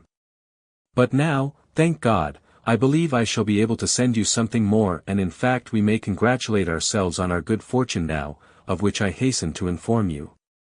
In the first place, would you have guessed, dear Rhodia, that your sister has been living with me for the last 6 weeks and we shall not be separated in the future? Thank God, her sufferings are over, but I will tell you everything in order, so that you may know just how everything has happened and all that we have hitherto concealed from you. When you wrote to me 2 months ago that you had heard that Dunya had a great deal to put up with in the Svidrigaïlovs' house, when you wrote that and asked me to tell you all about it, what could I write in answer to you? If I had written the whole truth to you, I dare say you would have thrown up everything and have come to us, even if you had to walk all the way, for I know your character and your feelings, and you would not let your sister be insulted. I was in despair myself, but what could I do? And, besides, I did not know the whole truth myself then. What made it all so difficult was that Dunya received 100 rubles in advance when she took the place as governess in their family, on condition of part of her salary being deducted every month, and so it was impossible to throw up the situation without repaying the debt.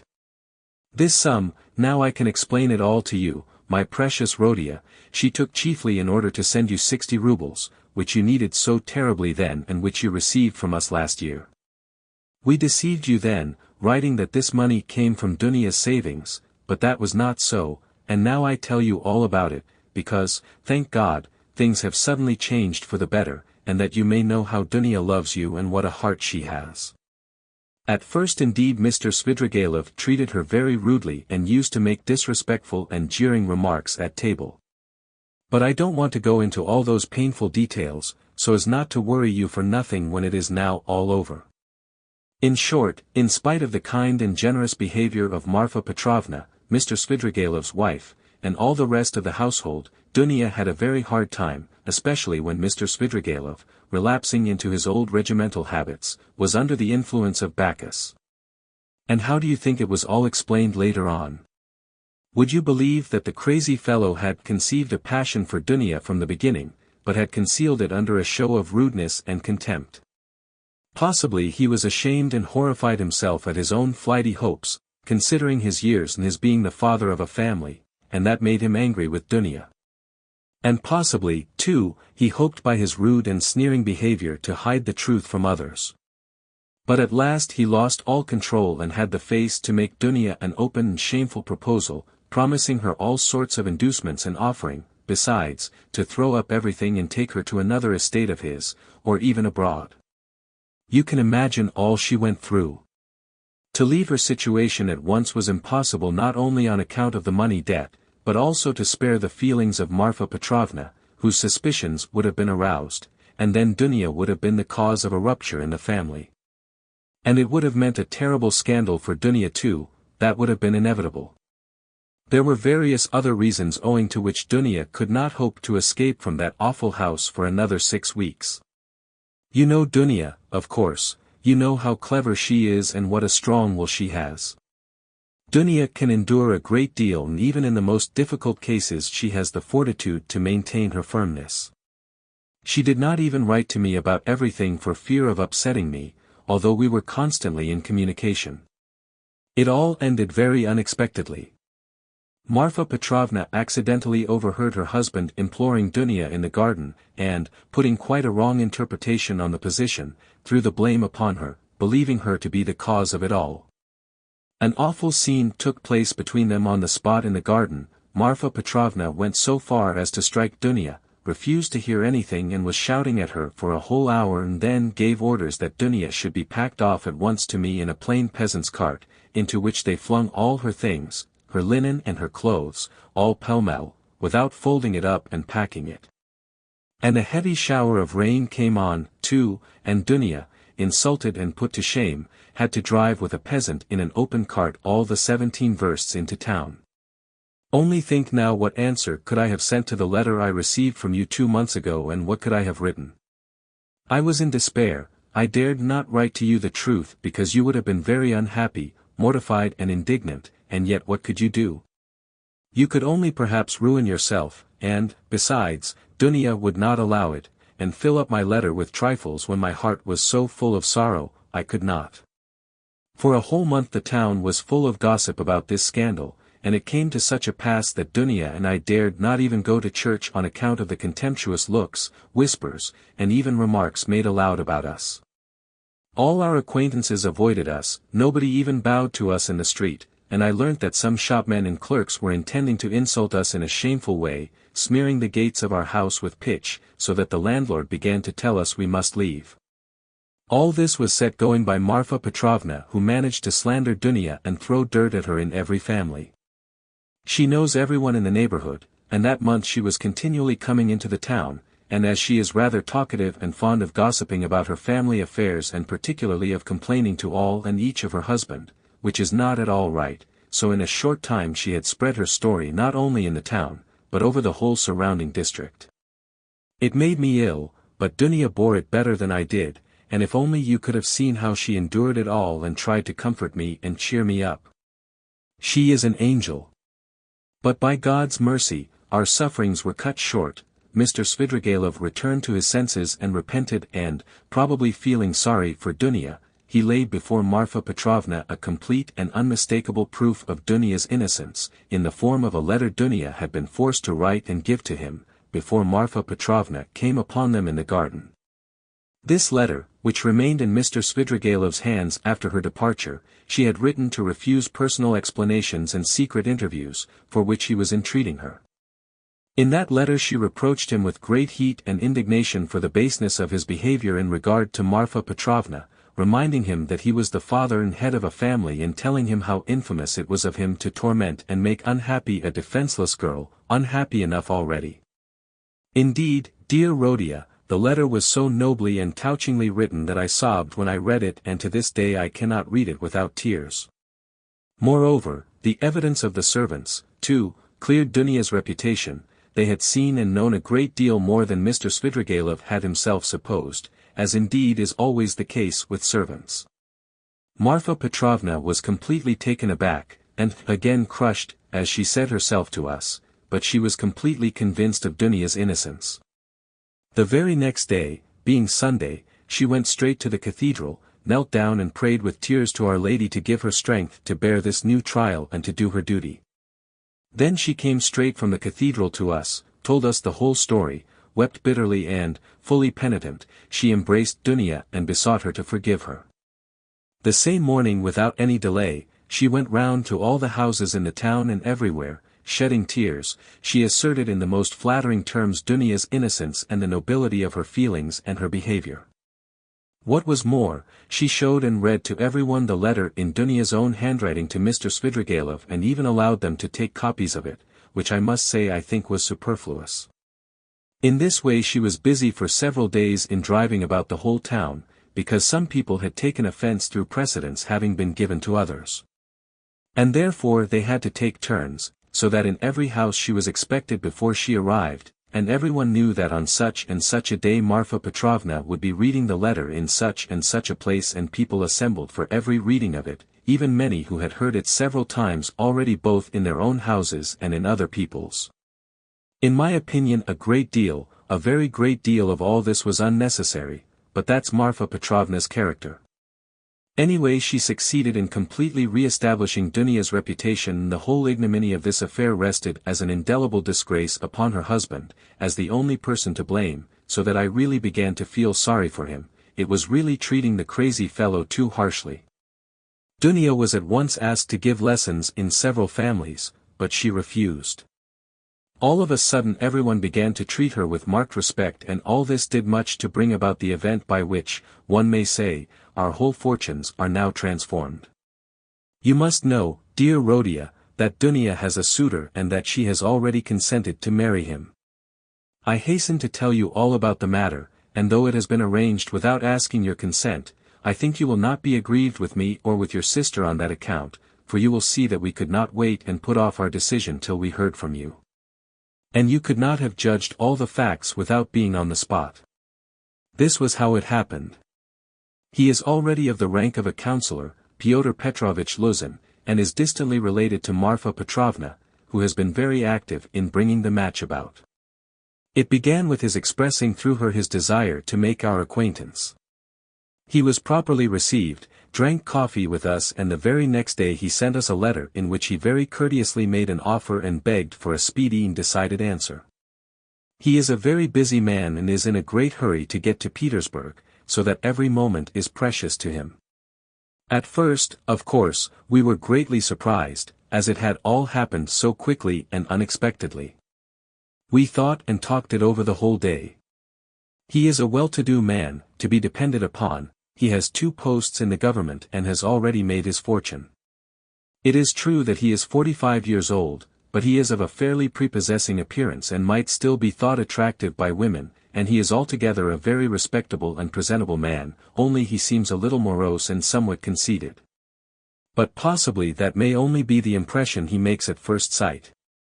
And beware, dear Rhodia, when he comes to Petersburg, as he shortly will do, beware of judging him too hastily and severely, as your way is, if there is anything you do not like in him at first sight. I give you this warning, although I feel sure that he will make a favorable impression upon you. Moreover, in order to understand any man one must be deliberate and careful to avoid forming prejudices and mistaken ideas, which are very difficult to correct and get over afterwards. And Pyotr Petrovitch, judging by many indications, is a thoroughly estimable man. At his first visit, indeed, he told us that he was a practical man, but still he shares, as he expressed it, many of the convictions of our most rising generation, and he is an opponent of all prejudices. He said a good deal more, for he seems a little conceited and likes to be listened to, but this is scarcely a vice. I, of course, understood very little of it, but Dunya explained to me that, though he is not a man of great education, he is clever and seems to be good-natured. You know your sister's character, Rhodia. She is a resolute, sensible, patient and generous girl, but she has a passionate heart, as I know very well. Of course, there is no great love either on his side, or on hers, but Dunya is a clever girl and has the heart of an angel, and will make it her duty to make her husband happy, who on his side will make her happiness his care. Of that we have no good reason to doubt, though it must be admitted the matter has been arranged in great haste. Besides, he is a man of great prudence, and he will see, to be sure, of himself, that his own happiness will be the more secure, the happier Dunya is with him. And as for some defects of character, for some habits and even certain differences of opinion, which indeed are inevitable even in the happiest marriages, Dunya has said that, as regards all that, she relies on herself, that there is nothing to be uneasy about, and that she is ready to put up with a great deal, if only their future relationship can be an honorable and straightforward one. He struck me, for instance, at first, as rather abrupt, but that may well come from his being an outspoken man, and that is no doubt how it is. For instance, at his second visit, after he had received Dunya's consent, in the course of conversation, he declared that before making Dunya's acquaintance, he had made up his mind to marry a girl of good reputation, without dowry and, above all, one who had experienced poverty, because, as he explained, a man ought not to be indebted to his wife, but that it is better for a wife to look upon her husband as her benefactor. I must add that he expressed it more nicely and politely than I have done, for I have forgotten his actual phrases and only remember the meaning. And, besides, it was obviously not said of design, but slipped out in the heat of conversation, so that he tried afterwards to correct himself and smooth it over, but all the same it did strike me as somewhat rude, and I said so afterwards to Dunya. But Dunya was vexed, and answered that words are not deeds, and that, of course, is perfectly true. Dunya did not sleep all night before she made up her mind, and, thinking that I was asleep, she got out of bed and was walking up and down the room all night. At last she knelt down before the icon and prayed long and fervently, and in the morning she told me that she had decided. I have mentioned already that Pyotr Petrovitch is just setting off for Petersburg, where he has a great deal of business, and he wants to open a legal bureau. He has been occupied for many years in conducting civil and commercial litigation, and only the other day he won an important case. He has to be in Petersburg because he has an important case before the Senate. So, Rhodia dear, he may be of the greatest use to you, in every way indeed, and Dunya and I have agreed that from this very day you could definitely enter upon your career and might consider that your future is marked out and assured for you. Oh, if only this comes to pass. This would be such a benefit that we could only look upon it as a providential blessing. Dunya is dreaming of nothing else. We have even ventured already to drop a few words on the subject to Pyotr Petrovitch. He was cautious in his answer, and said that, of course, as he could not get on without a secretary, it would be better to be paying a salary to a relation than to a stranger, if only the former were fitted for the duties, as though there could be doubt of your being fitted, but then he expressed doubts whether your studies at the university would leave you time for work at his office. The matter dropped for the time, but Dunya is thinking of nothing else now. She has been in a sort of fever for the last few days, and has already made a regular plan for your becoming in the end an associate and even a partner in Pyotr Petrovitch's business, which might well be, seeing that you are a student of law. I am in complete agreement with her, Rhodia, and share all her plans and hopes, and think there is every probability of realizing them. And in spite of Pyotr Petrovitch's evasiveness, very natural at present, since he does not know you, Dunya is firmly persuaded that she will gain everything by her good influence over her future husband, this she is reckoning upon. Of course we are careful not to talk of any of these more remote plans to Pyotr Petrovitch, especially of your becoming his partner. He is a practical man and might take this very coldly, it might all seem to him simply a daydream. Nor has either Dunya or I breathed a word to him of the great hopes we have of his helping us to pay for your university studies. We have not spoken of it in the first place, because it will come to pass of itself, later on, and he will no doubt without wasting words offer to do it of himself, as though he could refuse Dunya that, the more readily since you may by your own efforts become his right hand in the office, and receive this assistance not as a charity, but as a salary earned by your own work. Dunya wants to arrange it all like this and I quite agree with her. And we have not spoken of our plans for another reason, that is, because I particularly wanted you to feel on an equal footing when you first meet him. When Dunya spoke to him with enthusiasm about you, he answered that one could never judge of a man without seeing him close, for oneself, and that he looked forward to forming his own opinion when he makes your acquaintance. Do you know, my precious Rhodia, I think that perhaps for some reasons, nothing to do with Pyotr Petrovitch though, simply for my own personal, perhaps old womanish, fancies, I should do better to go on living by myself, apart, than with them, after the wedding.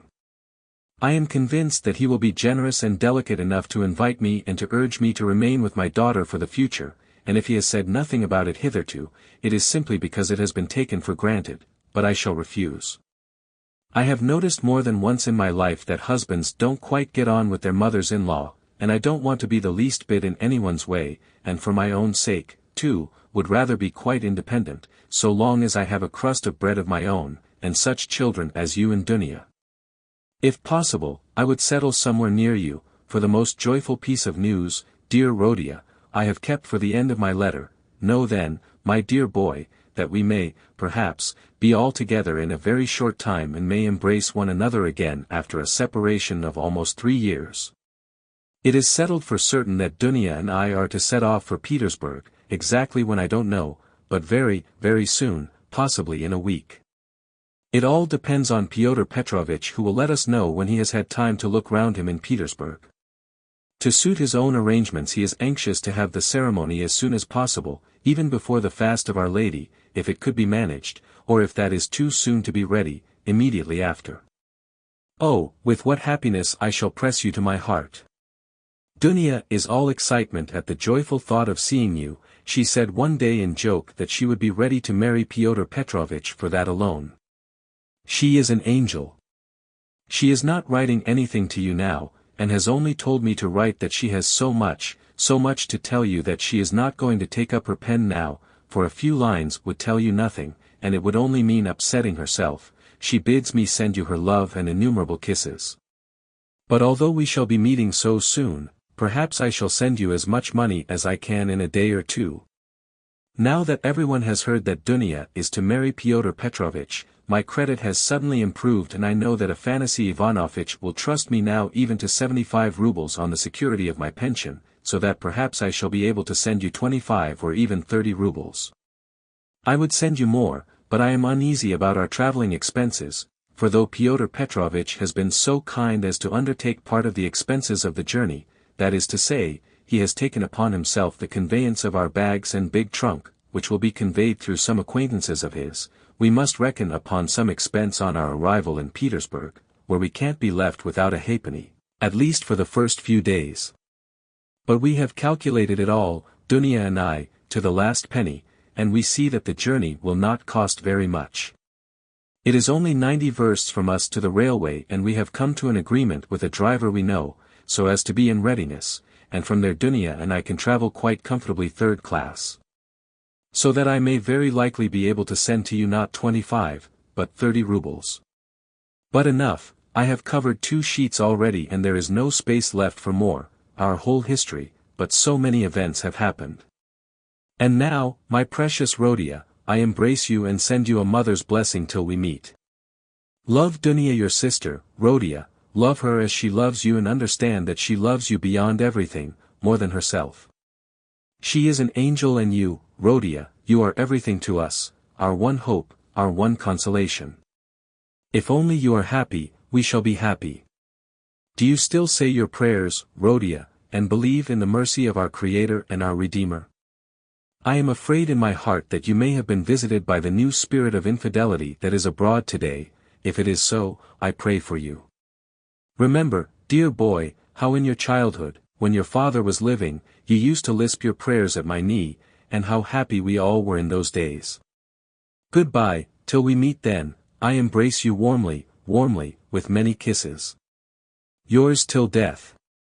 Portraying Raskolnikov. Almost from the first, while he read the letter, Raskolnikov's face was wet with tears, but when he finished it, his face was pale and distorted and a bitter, wrathful and malignant smile was on his lips. He laid his head down on his threadbare dirty pillow and pondered a long time. His heart was beating violently, and his brain was in a turmoil. At last he felt cramped and stifled in the little yellow room that was like a cupboard or a box. His eyes and his mind craved for space. He took up his hat and went out, this time without dread of meeting anyone, he had forgotten his dread.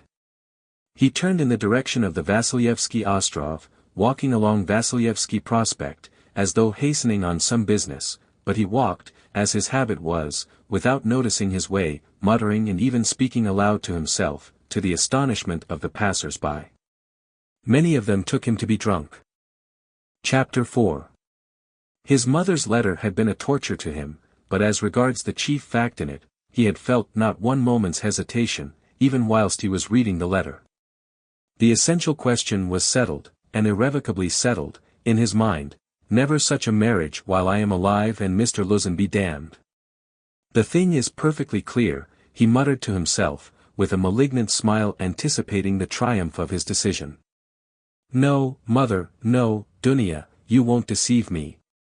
And then they apologize for not asking my advice and for taking the decision without me. I dare say. They imagine it is arranged now and can't be broken off, but we will see whether it can or not. A magnificent excuse. Pyotr Petrovitch is such a busy man that even his wedding has to be in post-haste, almost by express.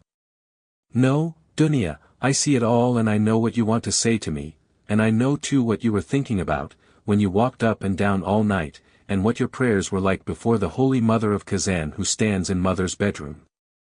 Bitter is the ascent to Golgotha. Hm.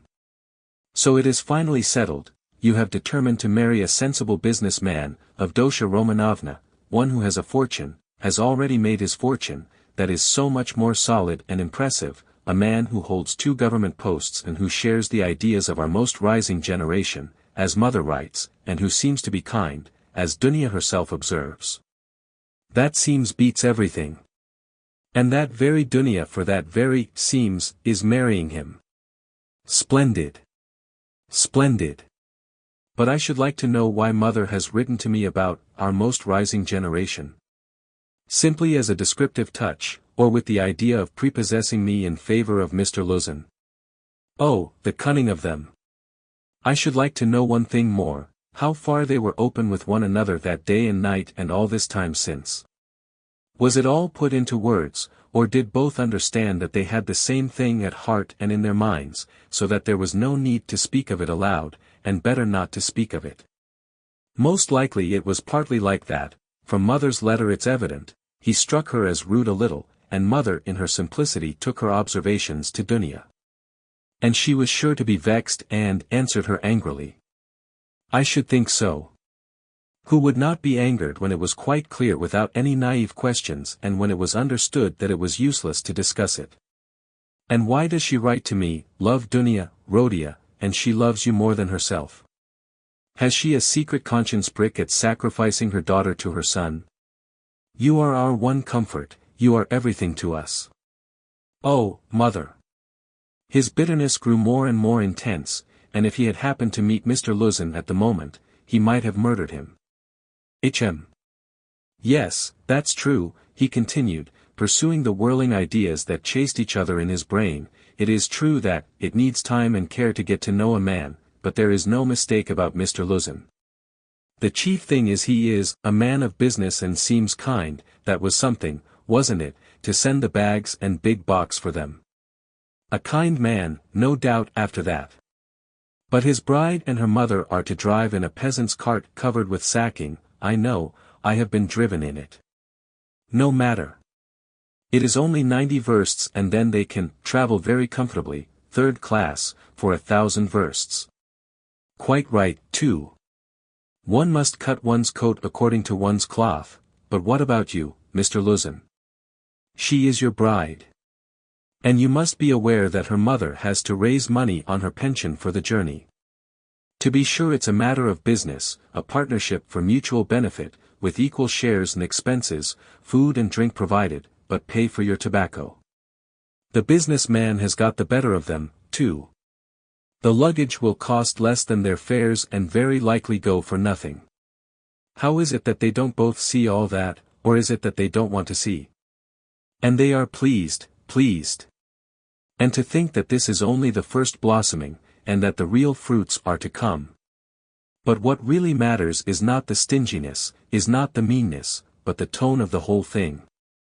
For that will be the tone after marriage, it's a foretaste of it. And Mother too, why should she be so lavish? What will she have by the time she gets to Petersburg? 3 silver rubles or 2 paper ones as she says. That old woman, What does she expect to live upon in Petersburg afterwards? She has her reasons already for guessing that she could not live with Dunya after the marriage, even for the first few months. The good man has no doubt let slip something on that subject also, though Mother would deny it. I shall refuse, says she. On whom is she reckoning then? Is she counting on what is left of her 120 rubles of pension when Afanasy Ivanovich's debt is paid? She knits woolen shawls and embroiders cuffs, ruining her old eyes. And all her shawls don't add more than 20 rubles a year to her 120, I know that. So she is building all her hopes all the time on Mr. Luzin's generosity. He will offer it of himself, he will press it on me. You may wait a long time for that. That's how it always is with these Schilleresque noble hearts, till the last moment every goose is a swan with them, till the last moment, they hope for the best and will see nothing wrong, and although they have an inkling of the other side of the picture, yet they won't face the truth till they are forced to. The very thought of it makes them shiver, they thrust the truth away with both hands, until the man they deck out in false colors puts a fool's cap on them with his own hands.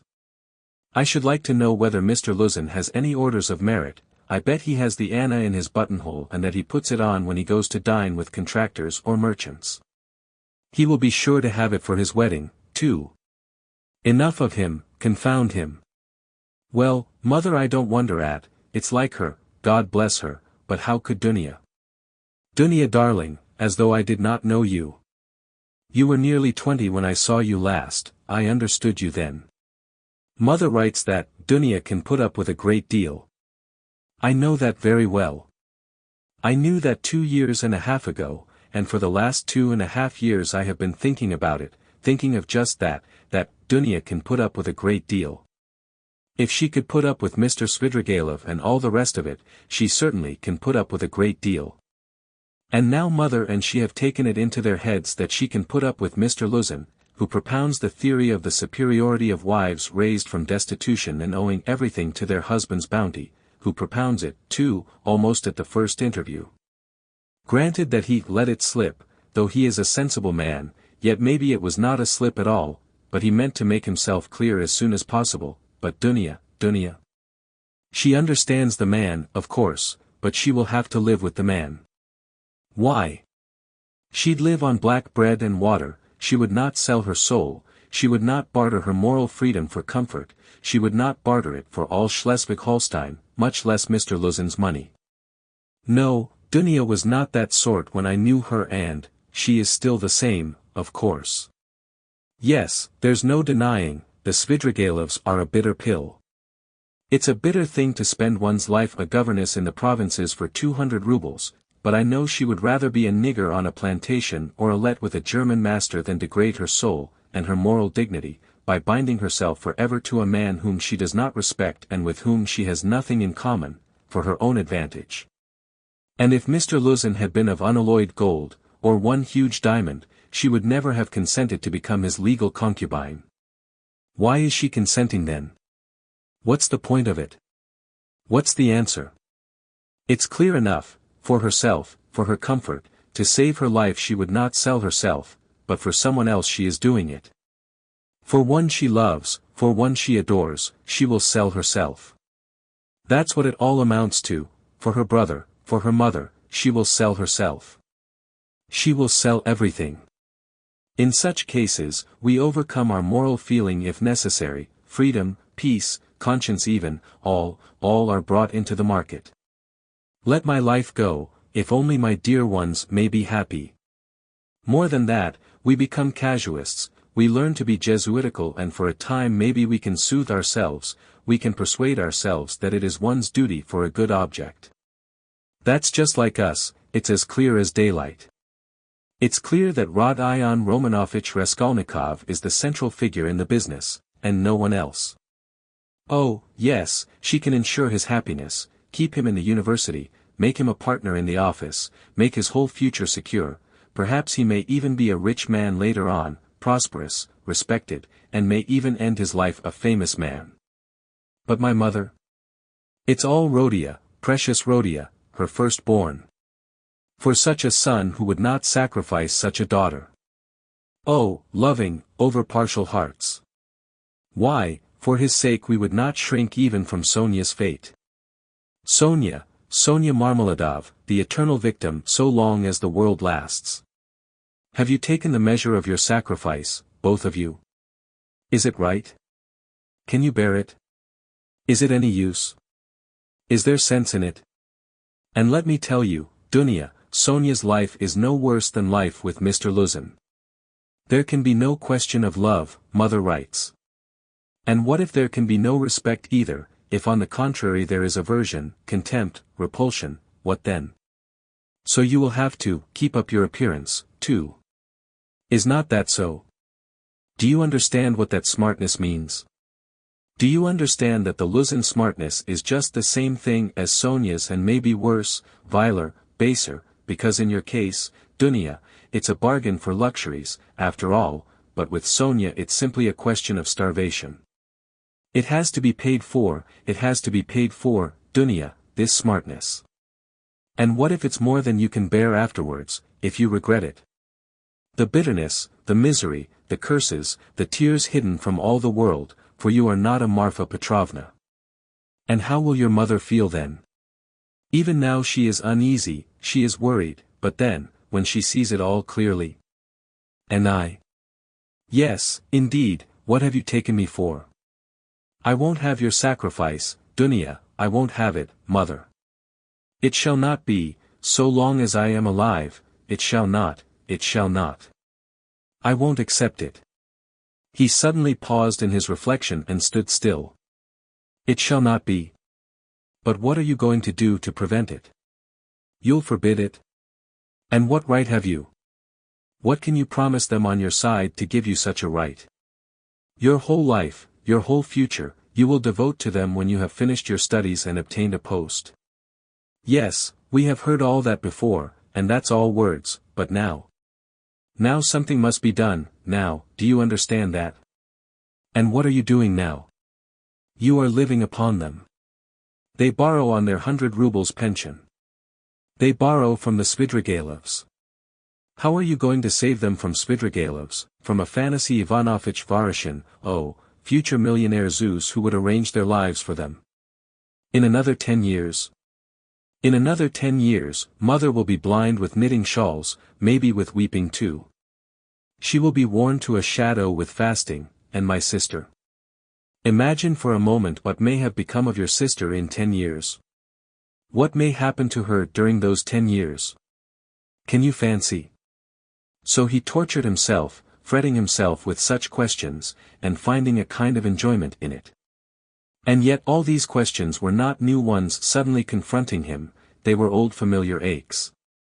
It was long since they had first begun to grip and rend his heart. Long, long ago his present anguish had its first beginnings, it had waxed and gathered strength, it had matured and concentrated, until it had taken the form of a fearful, frenzied and fantastic question, which tortured his heart and mind, clamoring insistently for an answer.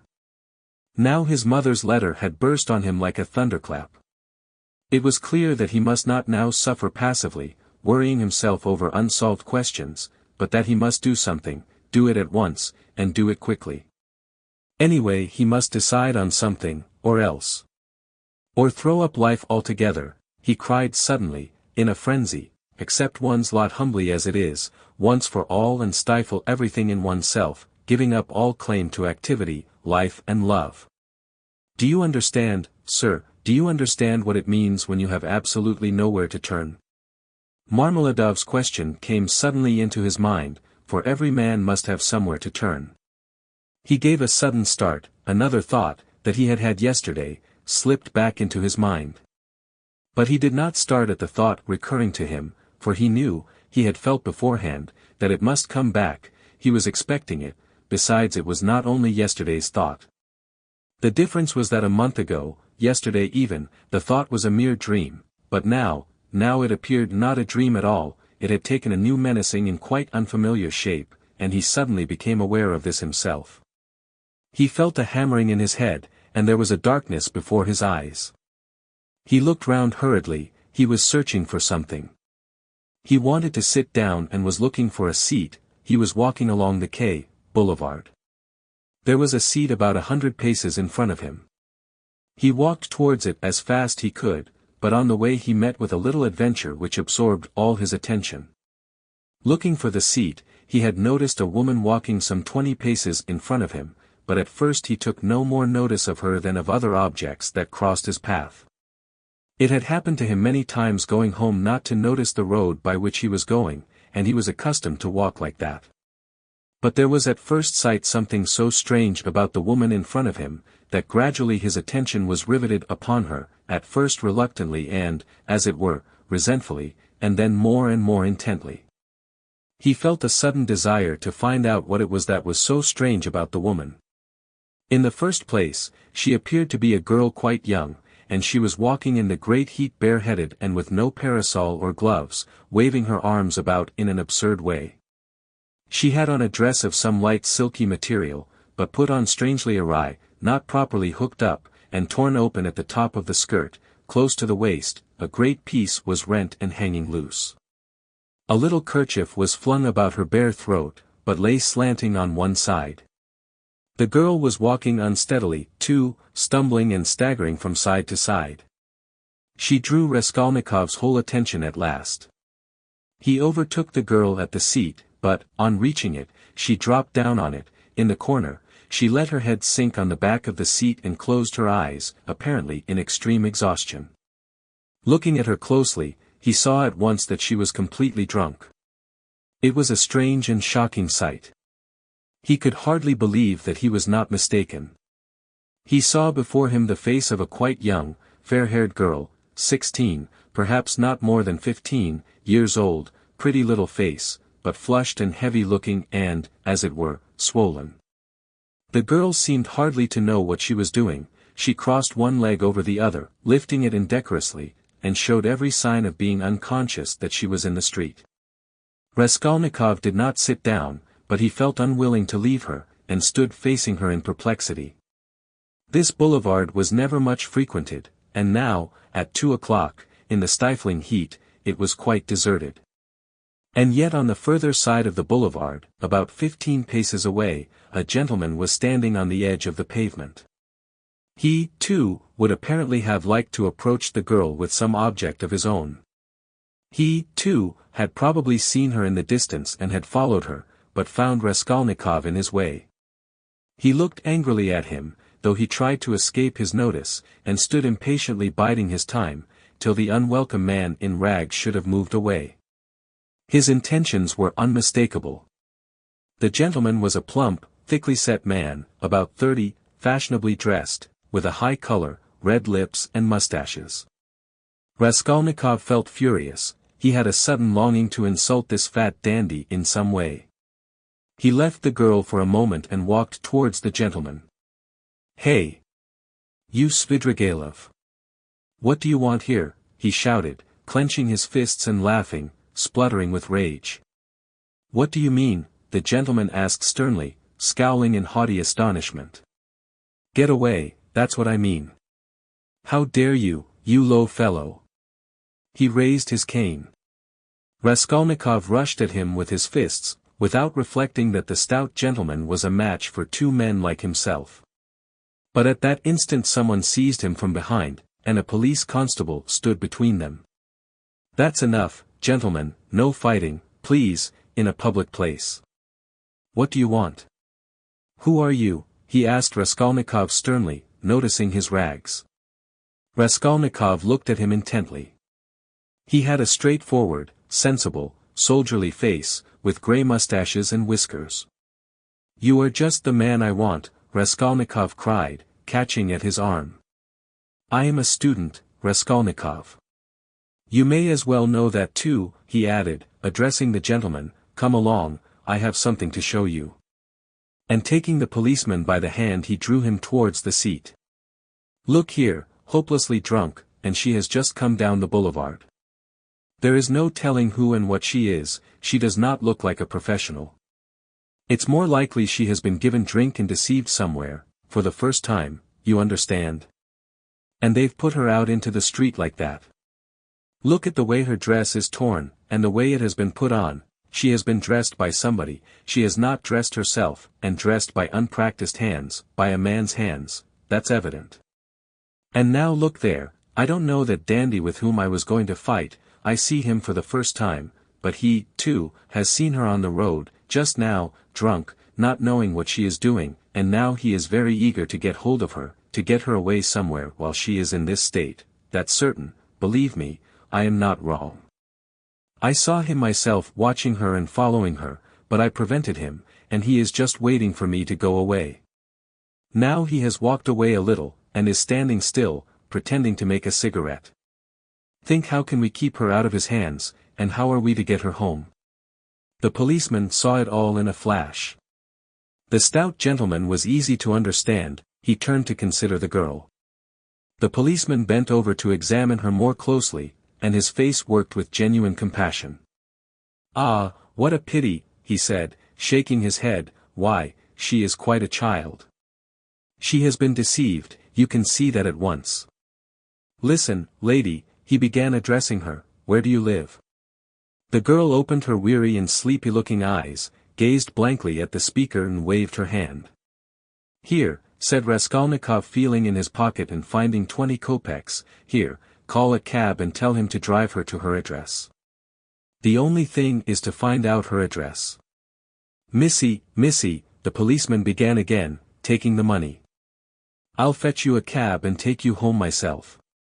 "Where shall I take you, eh? Where do you live?" "Go away." "They won't let me alone," the girl muttered, and once more waved her hand. ACH, how shocking. "It's shameful, missy, it's a shame." He shook his head again, shocked, sympathetic and indignant. "It's a difficult job," the policeman said to Raskolnikov, and as he did so, he looked him up and down in a rapid glance. He, too, must have seemed a strange figure to him, dressed in rags and handing him money. "Did you meet her far from here?" he asked him. "I tell you she was walking in front of me, staggering, just here, in the boulevard. She only just reached the seat and sank down on it. Ah, the shameful things that are done in the world nowadays, God have mercy on us. An innocent creature like that, drunk already. She has been deceived, that's a sure thing. See how her dress has been torn too. Ah, the vice one sees nowadays. And as likely as not she belongs to gentlefolk too, poor ones maybe. There are many like that nowadays. She looks refined, too, as though she were a lady," and he bent over her once more. Perhaps he had daughters growing up like that, looking like ladies and refined, with pretensions to gentility and smartness. "The chief thing is," Raskolnikov persisted, "to keep her out of this scoundrel's hands. Why should he outrage her? It's as clear as day what he is after. Ah, the brute, he is not moving off." Raskolnikov spoke aloud and pointed to him. The gentleman heard him, and seemed about to fly into a rage again, but thought better of it, and confined himself to a contemptuous look. He then walked slowly another 10 paces away and again halted. "Keep her out of his hands we can," said the constable thoughtfully, "if only she'd tell us where to take her, but as it is. Missy, hey, Missy," he bent over her once more. She opened her eyes fully all of a sudden, looked at him intently, as though realizing something, got up from the seat and walked away in the direction from which she had come. "Oh, shameful wretches, they won't let me alone," she said, waving her hand again. She walked quickly, though staggering as before. The dandy followed her, but along another avenue, keeping his eye on her. "Don't be anxious, I won't let him have her," the policeman said resolutely, and he set off after them. "Ah, the vice one sees nowadays," he repeated aloud, sighing. At that moment something seemed to sting Raskolnikov. In an instant a complete revulsion of feeling came over him. "Hey, here," he shouted after the policeman. The latter turned round. "Let them be. What is it to do with you? Let her go. Let him amuse himself." He pointed at the dandy. "What is it to do with you?" The policeman was bewildered, and stared at him open-eyed. Raskolnikov laughed. "Well," ejaculated the policeman, with a gesture of contempt, and he walked after the dandy and the girl, probably taking Raskolnikov for a madman or something even worse. "He has carried off my 20 kopecks," Raskolnikov murmured angrily when he was left alone. "Well, let him take as much from the other fellow to allow him to have the girl and so let it end. And why did I want to interfere? Is it for me to help? Have I any right to help? Let them devour each other alive, what is it to me? How did I dare to give him 20 kopecks?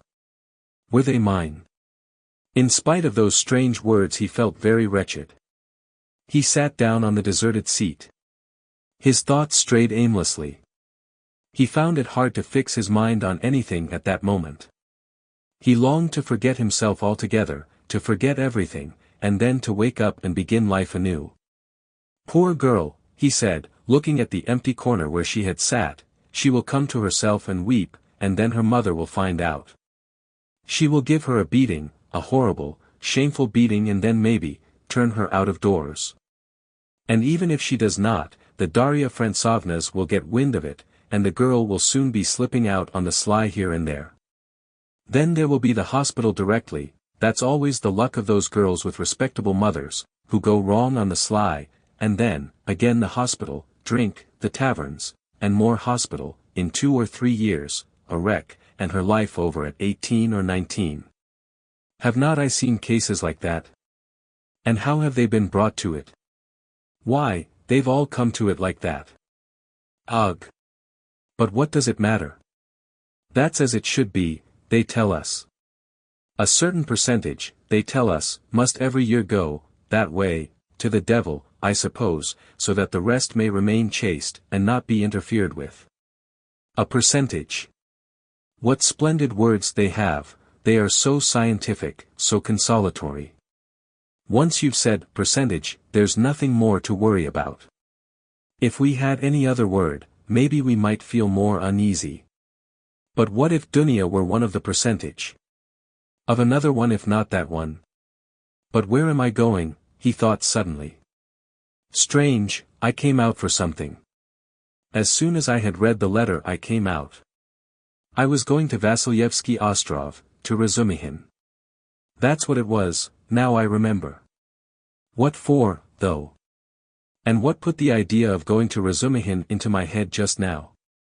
That's curious. He wondered at himself. Razumihin was one of his old comrades at the university. It was remarkable that Raskolnikov had hardly any friends at the university. He kept aloof from everyone, went to see no one, and did not welcome anyone who came to see him, and indeed everyone soon gave him up. He took no part in the students' gatherings, amusements or conversations. He worked with great intensity without sparing himself, and he was respected for this, but no one liked him. He was very poor, and there was a sort of haughty pride and reserve about him, as though he were keeping something to himself. He seemed to some of his comrades to look down upon them all as children, as though he were superior in development, knowledge and convictions, as though their beliefs and interests were beneath him. With Razumihin he had got on, or, at least, he was more unreserved and communicative with him. Indeed it was impossible to be on any other terms with Razumihin. He was an exceptionally good-humored and candid youth, good-natured to the point of simplicity, though both depth and dignity lay concealed under that simplicity. The better of his comrades understood this, and all were fond of him. He was extremely intelligent, though he was certainly rather a simpleton at times. He was of striking appearance, tall, thin, black-haired and always badly shaved. He was sometimes uproarious and was reputed to be of great physical strength. One night, when out in a festive company, he had with one blow laid a gigantic policeman on his back. There was no limit to his drinking powers, but he could abstain from drink altogether. He sometimes went too far in his pranks, but he could do without pranks altogether. Another thing striking about Razumihin, no failure distressed him, and it seemed as though no unfavorable circumstances could crush him. He could lodge anywhere, and bear the extremes of cold and hunger. He was very poor, and kept himself entirely on what he could earn by work of one sort or another. He knew of no end of resources by which to earn money. He spent one whole winter without lighting his stove, and used to declare that he liked it better, because one slept more soundly in the cold. For the present he, too, had been obliged to give up the university, but it was only for a time, and he was working with all his might to save enough to return to his studies again. Raskolnikov had not been to see him for the last 4 months, and Razumihin did not even know his address. About 2 months before, they had met in the street, but Raskolnikov had turned away and even crossed to the other side that he might not be observed.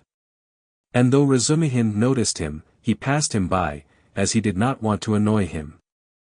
Chapter 5. Of course, I've been meaning lately to go to Razumihin's to ask for work, to ask him to get me lessons or something, Raskolnikov thought, but what help can he be to me now? Suppose he gets me lessons, suppose he shares his last farthing with me, if he has any farthings, so that I could get some boots and make myself tidy enough to give lessons, hm. Well, and what then? What shall I do with the few coppers I earn? That's not what I want now. It's really absurd for me to go to Razumihin. The question why he was now going to Razumihin agitated him even more than he was himself aware. He kept uneasily seeking for some sinister significance in this apparently ordinary action. Could I have expected to set it all straight and to find a way out by means of Razumihin alone? He asked himself in perplexity. He pondered and rubbed his forehead, and, strange to say, after long musing, suddenly, as if it were spontaneously and by chance, a fantastic thought came into his head. Hm. To Razumihin's, he said all at once, calmly, as though he had reached a final determination. I shall go to Razumihin's of course, but, not now. I shall go to him, on the next day after it, when it will be over and everything will begin afresh. And suddenly he realized what he was thinking. After it, he shouted, jumping up from the seat, but is it really going to happen? Is it possible it really will happen? He left the seat, and went off almost at a run. He meant to turn back, homewards, but the thought of going home suddenly filled him with intense loathing. In that hole, in that awful little cupboard of his, all this had for a month past been growing up in him, and he walked on at random. His nervous shudder had passed into a fever that made him feel shivering. In spite of the heat he felt cold. With a kind of effort he began almost unconsciously, from some inner craving, to stare at all the objects before him, as though looking for something to distract his attention, but he did not succeed, and kept dropping every moment into brooding. When with a start he lifted his head again and looked round, he forgot at once what he had just been thinking about and even where he was going. In this way he walked right across Vasilyevsky Ostrov, came out onto the Lesser Neva, crossed the bridge and turned towards the islands. The greenness and freshness were at first restful to his weary eyes after the dust of the town and the huge houses that hemmed him in and weighed upon him. Here there were no taverns, no stifling closeness, no stench. But soon these new pleasant sensations passed into morbid irritability. Sometimes he stood still before a brightly painted summer villa standing among green foliage. He gazed through the fence. He saw in the distance smartly dressed women on the verandas and balconies, and children running in the gardens. The flowers especially caught his attention. He gazed at them longer than at anything. He was met, too, by luxurious carriages and by men and women on horseback. He watched them with curious eyes and forgot about them before they had vanished from his sight. Once he stood still and counted his money. He found he had 30 kopecks. 20 to the policeman, 3 to Nastasia for the letter, so I must have given 47 or 50 to the Marmeladovs yesterday, he thought, reckoning it up for some unknown reason, but he soon forgot with what object he had taken the money out of his pocket. He recalled it on passing an eating-house or tavern, and felt that he was hungry. Going into the tavern he drank a glass of vodka and ate a pie of some sort. He finished eating it as he walked away. It was a long while since he had taken vodka and it had an effect upon him at once, though he only drank a wineglassful. His legs felt suddenly heavy and a great drowsiness came upon him. He turned homewards, but reaching Petrovsky Ostrov he stopped completely exhausted, turned off the road into the bushes, sank down upon the grass and instantly fell asleep. In a morbid condition of the brain, dreams often have a singular actuality, vividness, and extraordinary semblance of reality. At times monstrous images are created, but the setting and the whole picture are so truth-like and filled with details so delicate, so unexpectedly, but so artistically consistent, that the dreamer, were he an artist like Pushkin or Turgenev even, could never have invented them in the waking state. Such sick dreams always remain long in the memory and make a powerful impression on the overwrought and deranged nervous system. Raskolnikov had a fearful dream. He dreamt he was back in his childhood in the little town of his birth. He was a child about 7 years old, walking into the country with his father on the evening of a holiday. It was a grey and heavy day. The country was exactly as he remembered it, indeed he recalled it far more vividly in his dream than he had done in memory.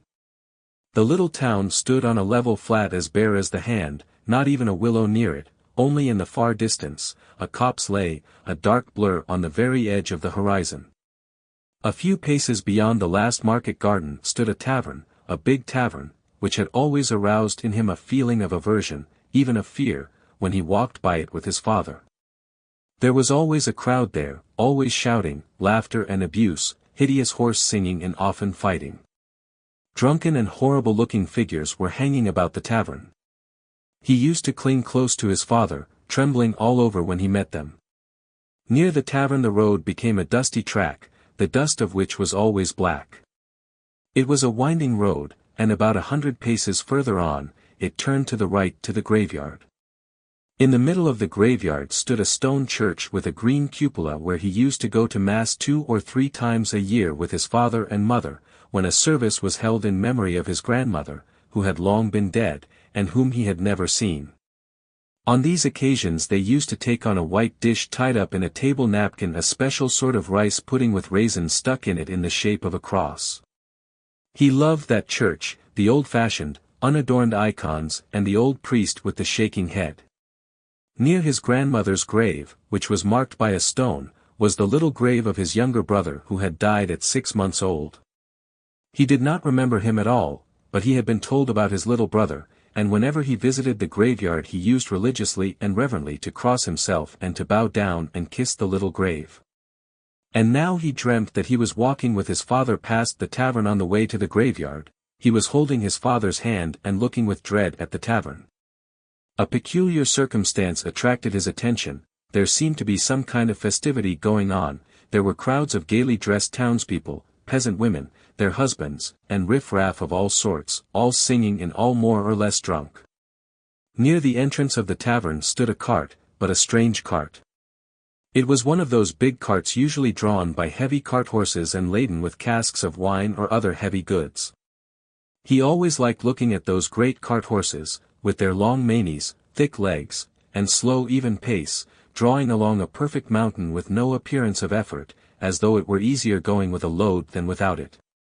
But now, strange to say, in the shafts of such a cart he saw a thin little sorrel beast, one of those peasants' nags which he had often seen straining their utmost under a heavy load of wood or hay, especially when the wheels were stuck in the mud or in a rut. And the peasants would beat them so cruelly, sometimes even about the nose and eyes, and he felt so sorry for them that he almost cried, and his mother always used to take him away from the window. All of a sudden there was a great uproar of shouting, singing in the balalaika, and from the tavern a number of big and very drunken peasants came out, wearing red and blue shirts and coats thrown over their shoulders. Get in, shouted one of them, a young thick-necked peasant with a fleshy face red as a carrot. I'll take you all, get in. But at once there was an outbreak of laughter and exclamations in the crowd. Take us all with a beast like that. Why, Mikolka, are you crazy to put a nag like that in such a cart? And this mare is 20 if she is a day, mates. Get in, I'll take you all, Mikolka shouted again, leaping first into the cart, seizing the reins and standing straight up in front. The bay has gone with Matvey, he shouted from the cart, and this brute, mates, is just breaking my heart. I feel as if I could kill her. She's just eating her head off. Get in, I tell you. I'll make her gallop. She'll gallop, and he picked up the whip, preparing himself with relish to flog the little mare. Get in. Come along. The crowd laughed. Jew here, she'll gallop. Gallop indeed. She has not had a gallop in her for the last 10 years. She'll jog along. Don't you mind her, mates, bring a whip each of you, get ready. All right. Give it to her. They all clambered into Mikolka's cart, laughing and making jokes. 6 men got in and there was still room for more. They hauled in a fat, rosy-cheeked woman. She was dressed in red cotton, in a pointed, beaded headdress and thick leather shoes. She was cracking nuts and laughing. The crowd round them was laughing too, and indeed, how could they help laughing? That wretched nag was to drag all the cart-load of them at a gallop. 2 young fellows in the cart were just getting whips ready to help Mikolka. With the cry of, now, the mare tugged with all her might, but far from galloping, could scarcely move forward. She struggled with her legs, gasping and shrinking from the blows of the 3 whips which were showered upon her like hail. The laughter in the cart and in the crowd was redoubled, but Mikolka flew into a rage and furiously thrashed the mare, as though he supposed she really could gallop. Let me get in, too, mates, shouted a young man in the crowd whose appetite was aroused. Get in, all get in, cried Mikolka, she will draw you all. I'll beat her to death. And he thrashed and thrashed at the mare, beside himself with fury. Father, father, he cried, father, what are they doing? Father, they are beating the poor horse. Come along, said his father. They are drunken and foolish, they are in fun, come away, don't look, and he tried to draw him away, but he tore himself away from his hand, and, beside himself with horror, ran to the horse. The poor beast was in a bad way. She was gasping, standing still, then tugging again and almost falling. Beat her to death, cried Mikolka, it's come to that. I'll do for her. "What are you about? Are you a Christian, you devil?" shouted an old man in the crowd. "Did anyone ever see the like? A wretched nag like that pulling such a cartload," said another. "You'll kill her," shouted the third. "Don't meddle. It's my property, I'll do what I choose. Get in, more of you. Get in, all of you. I will have her go at a gallop." All at once laughter broke into a roar and covered everything. The mare, roused by the shower of blows, began feebly kicking. Even the old man could not help smiling. To think of a wretched little beast like that trying to kick. Two lads in the crowd snatched up whips and ran to the mare to beat her about the ribs. One ran each side.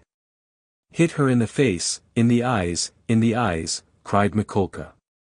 "Give us a song, mates," shouted someone in the cart, and everyone in the cart joined in a riotous song, jingling a tambourine and whistling. The woman went on cracking nuts and laughing. He ran beside the mare, ran in front of her, saw her being whipped across the eyes, right in the eyes. He was crying, he felt choking, his tears were streaming. One of the men gave him a cut with the whip across the face, he did not feel it. Wringing his hands and screaming, he rushed up to the grey-headed old man with the grey beard, who was shaking his head in disapproval. One woman seized him by the hand and would have taken him away, but he tore himself from her and ran back to the mare. She was almost at the last gasp, but began kicking once more. "I'll teach you to kick," Mikolka shouted ferociously. He threw down the whip, bent forward and picked up from the bottom of the cart a long, thick shaft. He took hold of one end with both hands and with an effort brandished it over the mare. "He'll crush her," was shouted round him. "He'll kill her." "It's my property," shouted Mikolka and brought the shaft down with a swinging blow. There was a sound of a heavy thud. "Thrash her, thrash her." "Why have you stopped?" shouted voices in the crowd. And Mikolka swung the shaft a second time and it fell a second time on the spine of the luckless mare. She sank back on her haunches, but lurched forward and tugged forward with all her force, tugged first on one side and then on the other, trying to move the cart.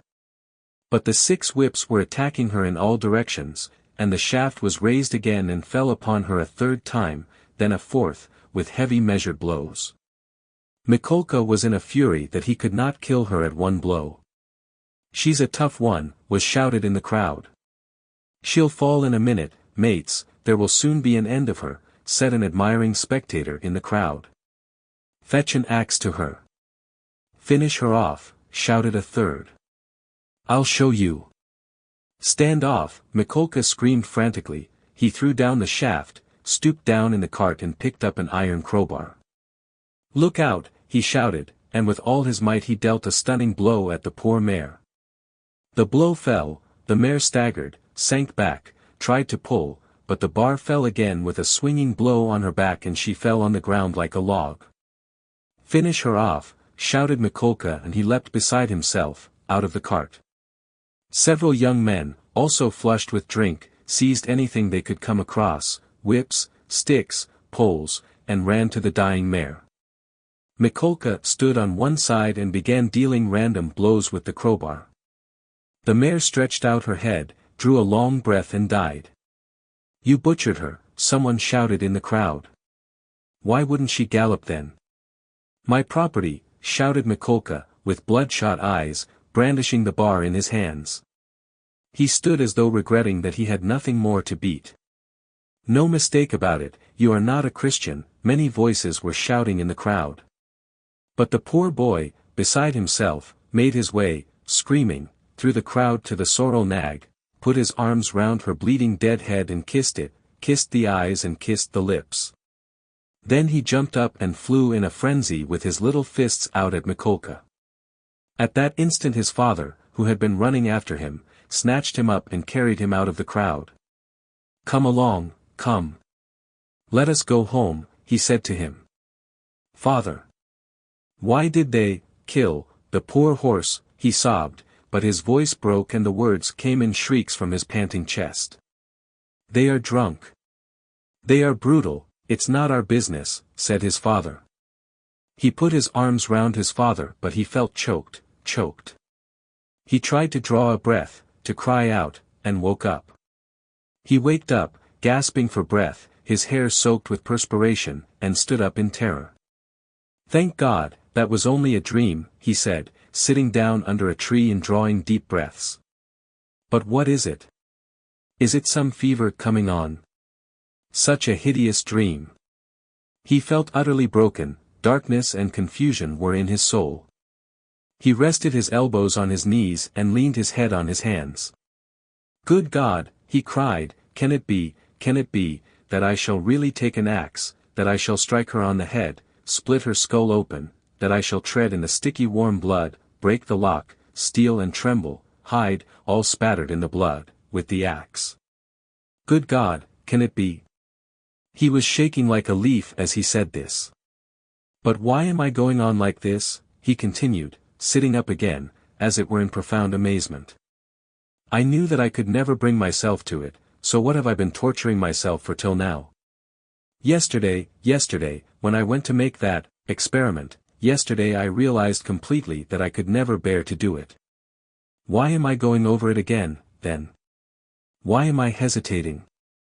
As I came down the stairs yesterday, I said myself that it was base, loathsome, vile, the very thought of it made me feel sick and filled me with horror. No, I couldn't do it.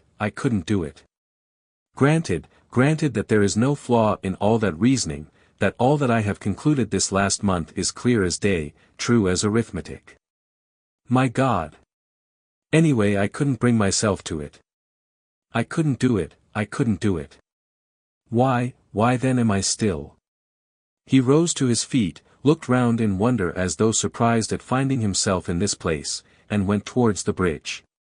He was pale, his eyes glowed, he was exhausted in every limb, but he seemed suddenly to breathe more easily.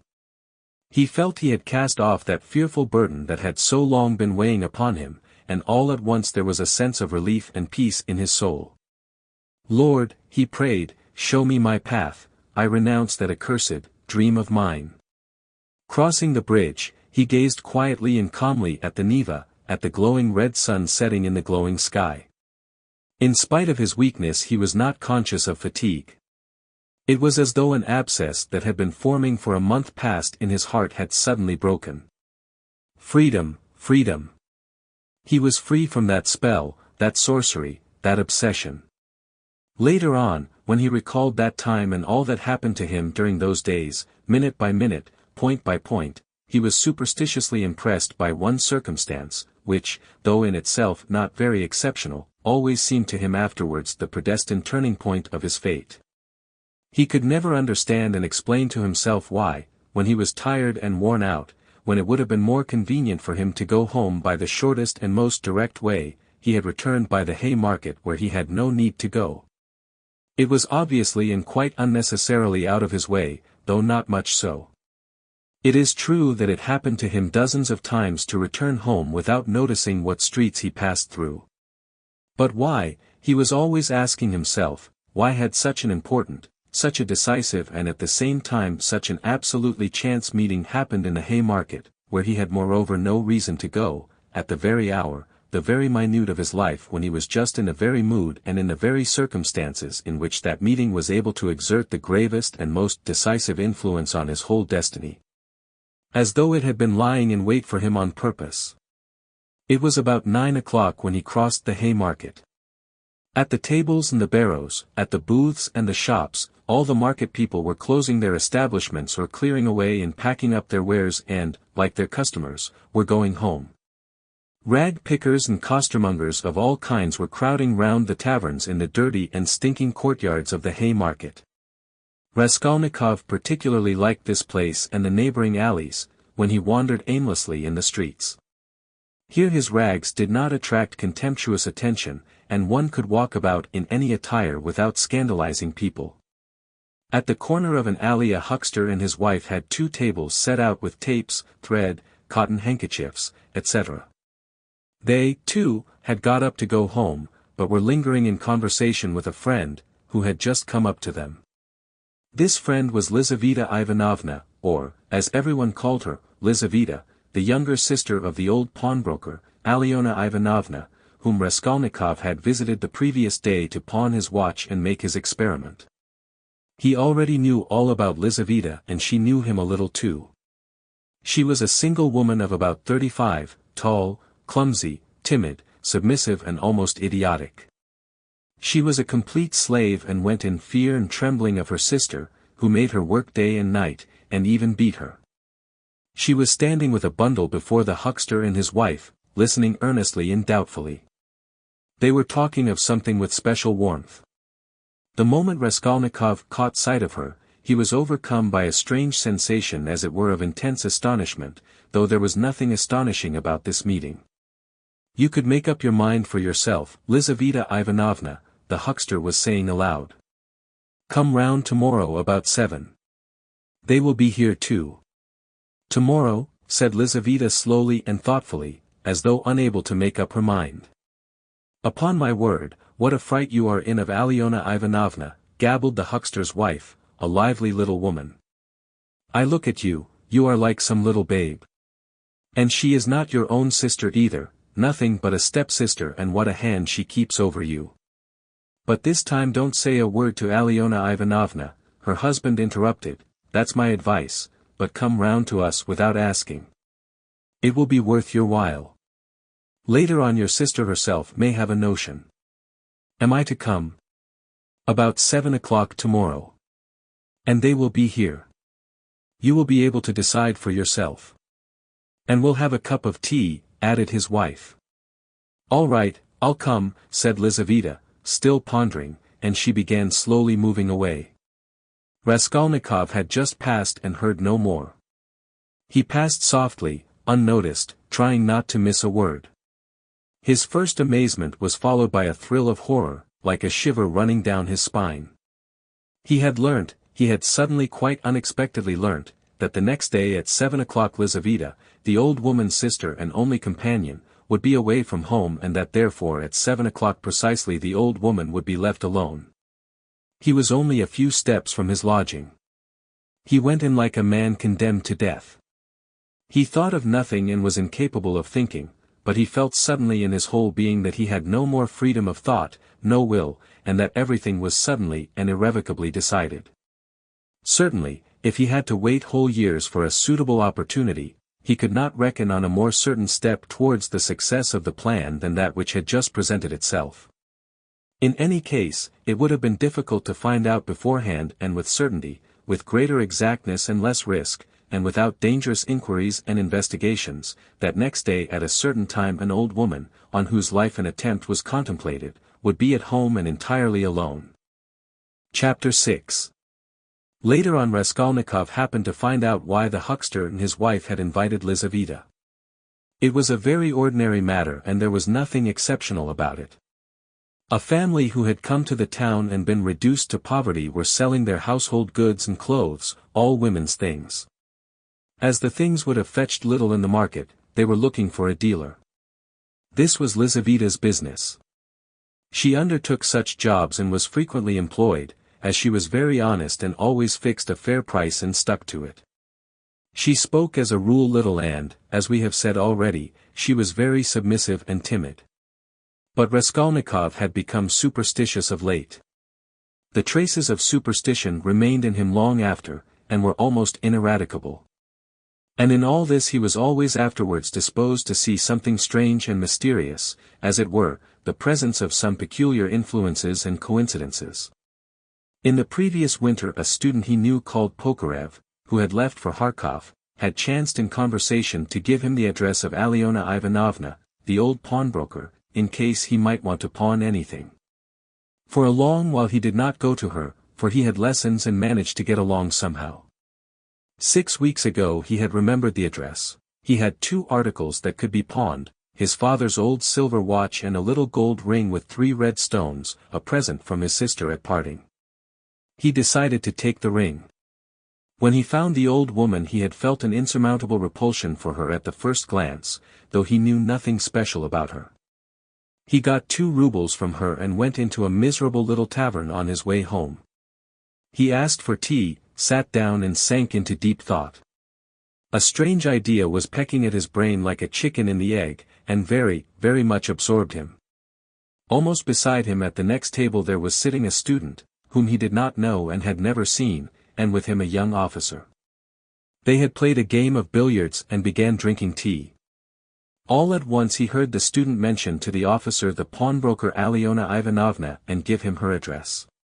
This of itself seemed strange to Raskolnikov. He had just come from her and here at once he heard her name. Of course it was a chance, but he could not shake off a very extraordinary impression, and here someone seemed to be speaking expressly for him. The student began telling his friend various details about Alyona Ivanovna. "She is first-rate," he said. "You can always get money from her. She is as rich as a Jew, she can give you 5,000 rubles at a time and she is not above taking a pledge for a ruble. Lots of our fellows have had dealings with her. But she is an awful old harpy." And he began describing how spiteful and uncertain she was, how if you were only a day late with your interest the pledge was lost, how she gave a quarter of the value of an article and took 5 and even 7% a month on it and so on.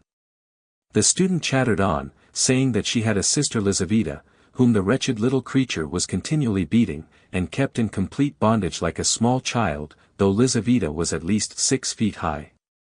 "There's a phenomenon for you," cried the student and he laughed. They began talking about Lizaveta. The student spoke about her with a peculiar relish and was continually laughing and the officer listened with great interest and asked him to send Lizaveta to do some mending for him. Raskolnikov did not miss a word and learned everything about her. Lizaveta was younger than the old woman and was her half-sister, being the child of a different mother. She was 35.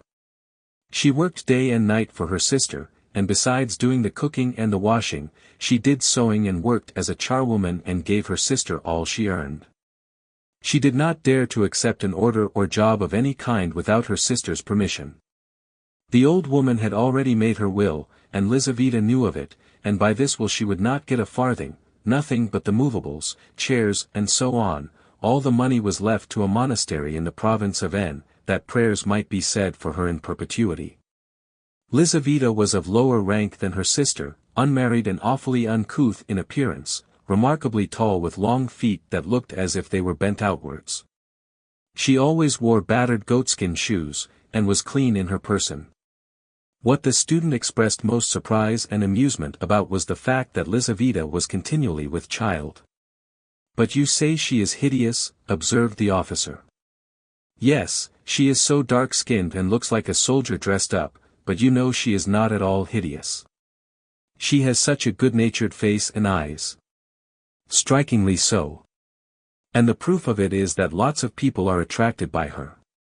She is such a soft, gentle creature, ready to put up with anything, always willing to do anything. And her smile is really very sweet. You seem to find her attractive yourself," laughed the officer. "From her queerness. No, I'll tell you what.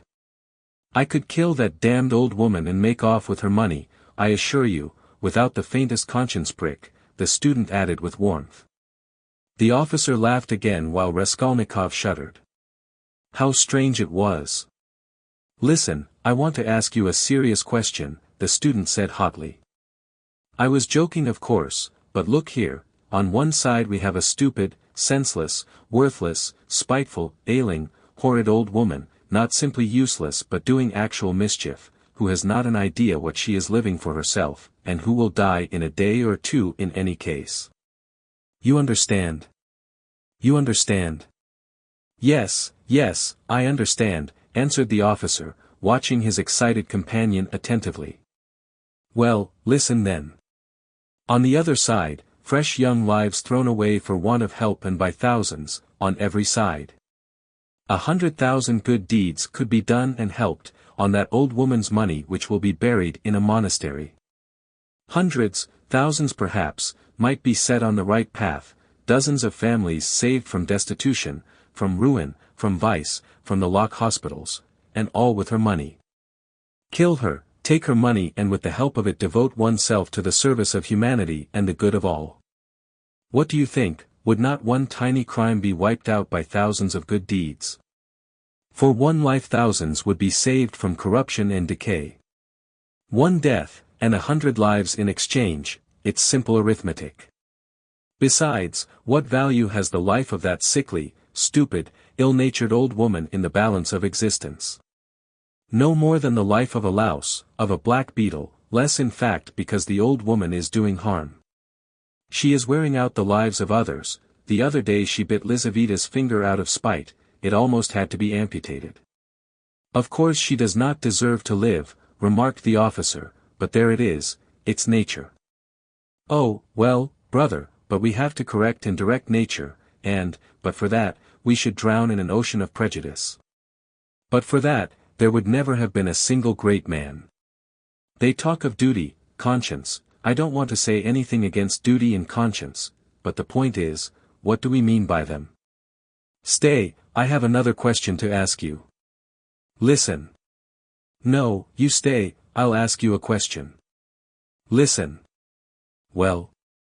You are talking and speechifying away, but tell me, would you kill the old woman yourself? Of course not. I was only arguing the justice of it. It's nothing to do with me. But I think, if you would not do it yourself, there's no justice about it. Let us have another game. Raskolnikov was violently agitated. Of course, it was all ordinary youthful talk and thought, such as he had often heard before in different forms and on different themes. But why had he happened to hear such a discussion and such ideas at the very moment when his own brain was just conceiving the very same ideas? And why, just at the moment when he had brought away the embryo of his idea from the old woman, had he dropped at once upon a conversation about her? This coincidence always seemed strange to him. This trivial talk in a tavern had an immense influence on him in his later action, as though there had really been in it something preordained, some guiding hint. On returning from the hay market he flung himself on the sofa and sat for a whole hour without stirring. Meanwhile it got dark, he had no candle and, indeed, it did not occur to him to light up. He could never recollect whether he had been thinking about anything at that time. At last he was conscious of his former fever and shivering, and he realized with relief that he could lie down on the sofa. Soon heavy, leaden sleep came over him, as it were crushing him. He slept an extraordinarily long time and without dreaming. Nastasia, coming into his room at 10 o'clock the next morning, had difficulty in rousing him. She brought him in tea and bread. The tea was again the second brew and again in her own teapot. My goodness, how he sleeps, she cried indignantly. And he is always asleep. He got up with an effort. His head ached, he stood up, took a turn in his garret and sank back on the sofa again. Going to sleep again, cried Nastasia. Are you ill, eh? He made no reply. Do you want some tea? Afterwards, he said with an effort, closing his eyes again and turning to the wall. Nastasia stood over him. Perhaps he really is ill, she said, turned and went out. She came in again at 2 o'clock with soup. He was lying as before. The tea stood untouched. Nastasia felt positively offended and began wrathfully rousing him. Why are you lying like a log? She shouted, looking at him with repulsion. He got up, and sat down again, but said nothing and stared at the floor. Are you ill or not? Asked Nastasia and again received no answer. You'd better go out and get a breath of air, she said after a pause. Will you eat it or not? Afterwards, he said weakly. You can go. And he motioned her out. She remained a little longer, looked at him with compassion and went out. A few minutes afterwards, he raised his eyes and looked for a long while at the tea and the soup. Then he took the bread, took up a spoon and began to eat. He ate a little, 3 or 4 spoonfuls, without appetite, as it were mechanically. His head ached less. After his meal he stretched himself on the sofa again, but now he could not sleep, he lay without stirring, with his face in the pillow. He was haunted by daydreams and such strange daydreams. In one, that kept recurring, he fancied that he was in Africa, in Egypt, in some sort of oasis. The caravan was resting, the camels were peacefully lying down, the palms stood all around in a complete circle, all the party were at dinner. But he was drinking water from a spring which flowed gurgling close by. And it was so cool, it was wonderful, wonderful, blue, cold water running among the party-colored stones and over the clean sand which glistened here and there like gold. Suddenly he heard a clock strike.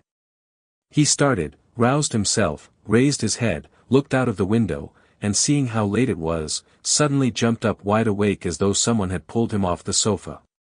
He crept on tiptoe to the door, stealthily opened it and began listening on the staircase. His heart beat terribly. But all was quiet on the stairs as if everyone was asleep. It seemed to him strange and monstrous that he could have slept in such forgetfulness from the previous day and had done nothing, had prepared nothing yet. And meanwhile perhaps it had struck 6. And his drowsiness and stupefaction were followed by an extraordinary, feverish, as it were distracted haste. But the preparations to be made were few. He concentrated all his energies on thinking of everything and forgetting nothing, and his heart kept beating and thumping so that he could hardly breathe. First he had to make a noose and sew it into his overcoat, a work of a moment. He rummaged under his pillow and picked out amongst the linen stuffed away under it, a worn-out, old unwashed shirt. From its rags he tore a long strip, a couple of inches wide and about 16 inches long.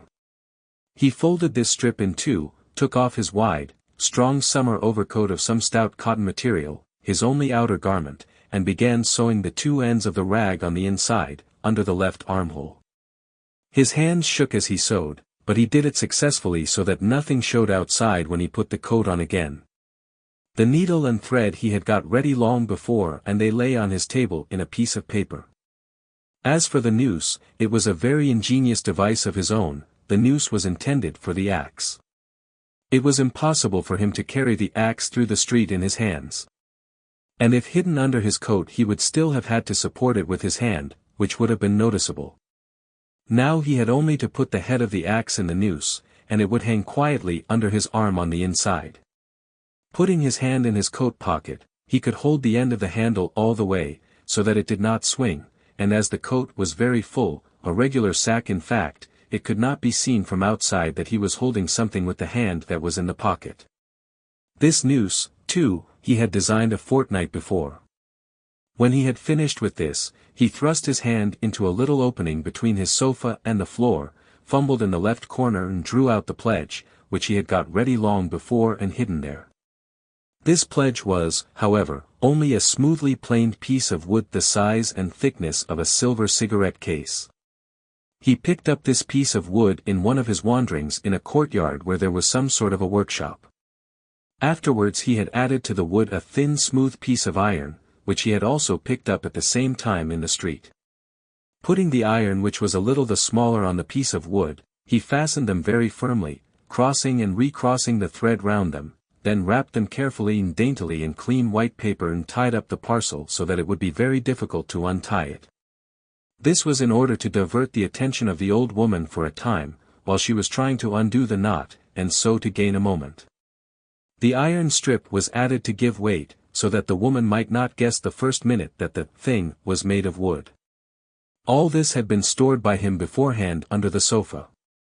He had only just got the pledge out when he heard someone suddenly about in the yard. It struck 6 long ago. Long ago. My God! He rushed to the door, listened, caught up his hat and began to descend his 13 steps cautiously, noiselessly, like a cat.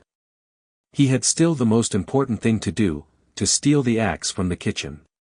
That the deed must be done with an axe he had decided long ago.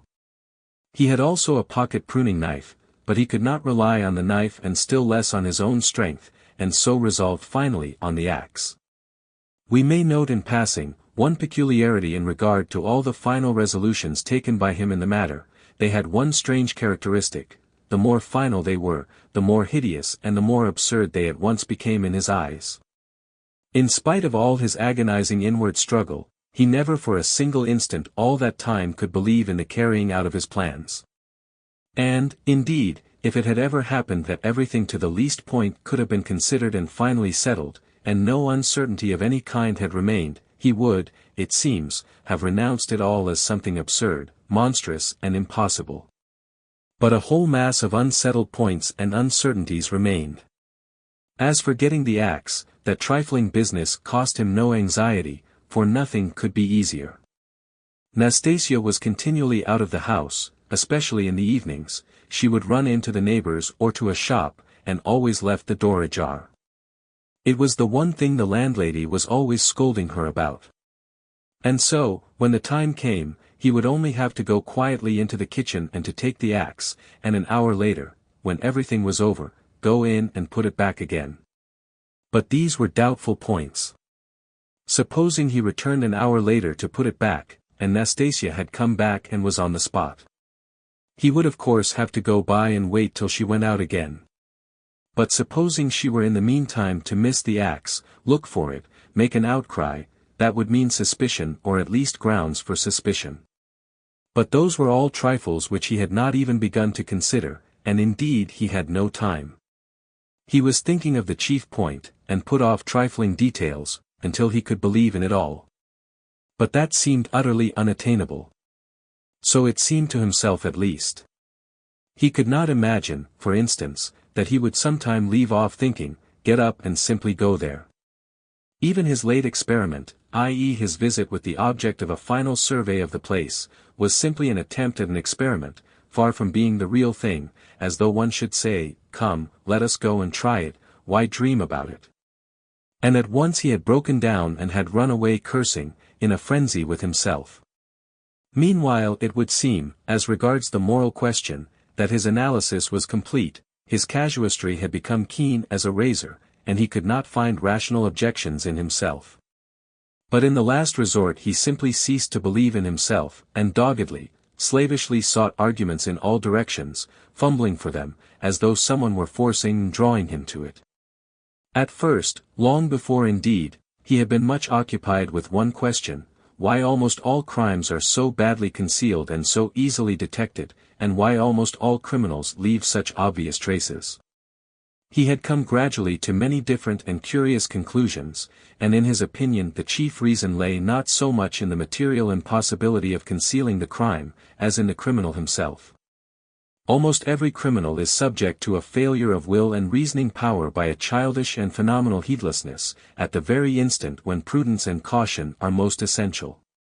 It was his conviction that this eclipse of reason and failure of will power attacked a man like a disease, developed gradually and reached its highest point just before the perpetration of the crime, continued with equal violence at the moment of the crime and for longer or shorter time after, according to the individual case, and then passed off like any other disease. The question whether the disease gives rise to the crime, or whether the crime from its own peculiar nature is always accompanied by something of the nature of disease, he did not yet feel able to decide. When he reached these conclusions, he decided that in his own case there could not be such a morbid reaction, that his reason and will would remain unimpaired at the time of carrying out his design, for the simple reason that his design was not a crime. We will omit all the process by means of which he arrived at this last conclusion, we have run too far ahead already. We may add only that the practical, purely material difficulties of the affair occupied a secondary position in his mind. One has but to keep all one's will power and reason to deal with them, and they will all be overcome at the time when once one has familiarized oneself with the minutest details of the business. But this preparation had never been begun. His final decisions were what he came to trust least, and when the hour struck, it all came to pass quite differently, as it were accidentally and unexpectedly. One trifling circumstance upset his calculations, before he had even left the staircase. When he reached the landlady's kitchen, the door of which was open as usual, he glanced cautiously in to see whether, in Nastasia's absence, the landlady herself was there, or if not, whether the door to her own room was closed, so that she might not peep out when he went in for the axe. But what was his amazement when he suddenly saw that Nastasia was not only at home in the kitchen, but was occupied there, taking linen out of a basket and hanging it on a line. Seeing him, she left off hanging the clothes, turned to him and stared at him all the time he was passing. He turned away his eyes, and walked past as though he noticed nothing. But it was the end of everything, he had not the axe. He was overwhelmed. What made me think, he reflected, as he went under the gateway, what made me think that she would be sure not to be at home at that moment? Why did I assume this so certainly? He was crushed and even humiliated. He could have laughed at himself in his anger. A dull animal rage boiled within him. He stood hesitating in the gateway. To go into the street, to go a walk for appearance sake was revolting, to go back to his room, even more revolting. And what a chance I have lost forever, he muttered, standing aimlessly in the gateway, just opposite the porter's little dark room, which was also open. Suddenly he started. From the porter's room, 2 paces away from him, something shining under the bench to the right caught his eye. He looked about him, nobody. He approached the room on tiptoe, went down 2 steps into it and in a faint voice called the porter. Yes, not at home.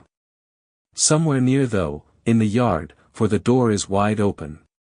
He dashed to the axe, it was an axe, and pulled it out from under the bench, where it lay between 2 chunks of wood. At once, before going out, he made it fast in the noose, he thrust both hands into his pockets and went out of the room. No one had noticed him. When reason fails, the devil helps, he thought with a strange grin. This chance raised his spirits extraordinarily.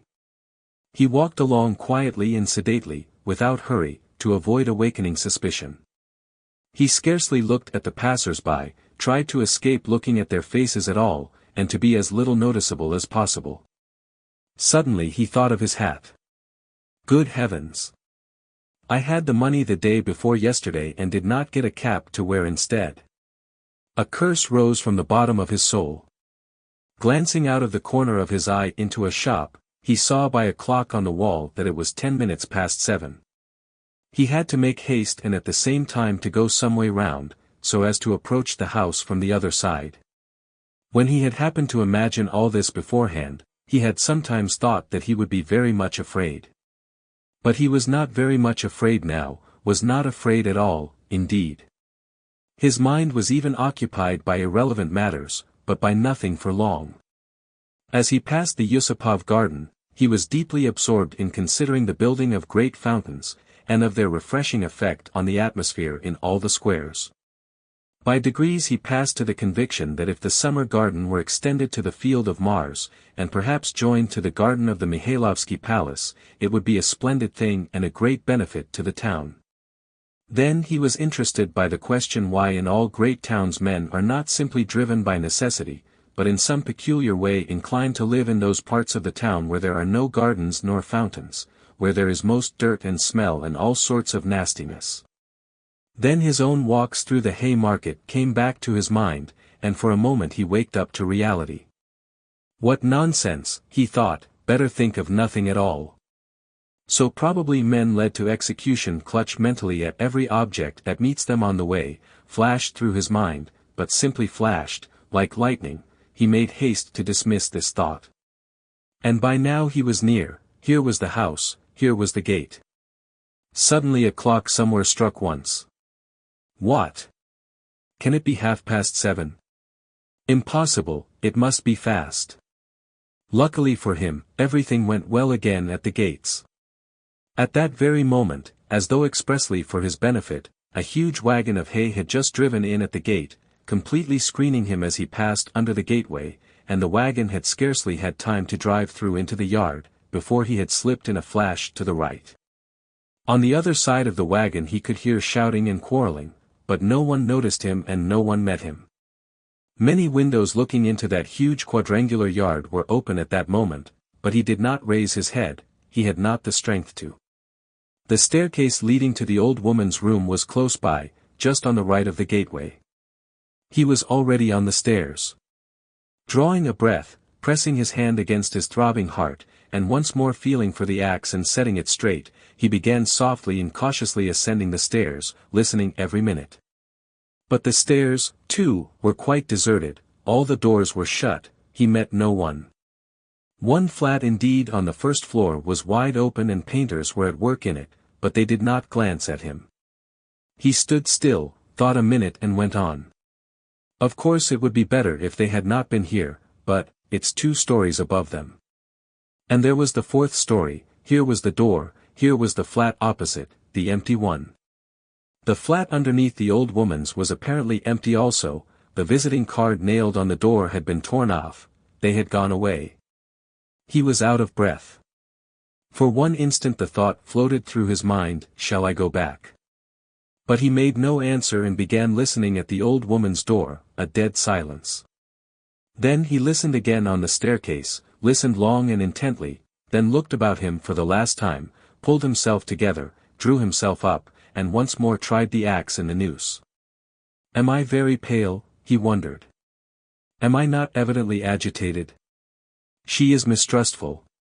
Had I better wait a little longer, till my heart leaves off thumping? But his heart did not leave off. On the contrary, as though to spite him, it throbbed more and more violently. He could stand it no longer, he slowly put out his hand to the bell and rang. Half a minute later he rang again, more loudly. No answer. To go on ringing was useless and out of place. The old woman was, of course, at home, but she was suspicious and alone. He had some knowledge of her habits, and once more he put his ear to the door.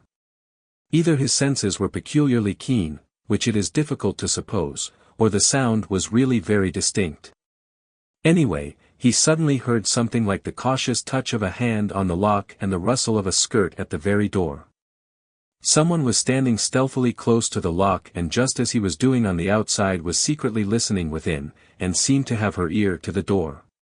He moved a little on purpose and muttered something aloud that he might not have the appearance of hiding, then rang a third time, but quietly, soberly, and without impatience. Recalling it afterwards, that moment stood out in his mind vividly, distinctly, forever. He could not make out how he had had such cunning, for his mind was as it were clouded at moments and he was almost unconscious of his body. An instant later he heard the latch unfastened. Chapter 7. The door was as before opened a tiny crack, and again two sharp and suspicious eyes stared at him out of the darkness. Then Raskolnikov lost his head and nearly made a great mistake. Fearing the old woman would be frightened by their being alone, and not hoping that the sight of him would disarm her suspicions, he took hold of the door and drew it towards him to prevent the old woman from attempting to shut it again. Seeing this, she did not pull the door back, but she did not let go the handle, so that he almost dragged her out with it on to the stairs. Seeing that she was standing in the doorway not allowing him to pass, he advanced straight upon her. She stepped back in alarm, tried to say something, but seemed unable to speak and stared with open eyes at him. Good evening, Alyona Ivanovna, he began, trying to speak easily, but his voice would not obey him, it broke and shook. I have come.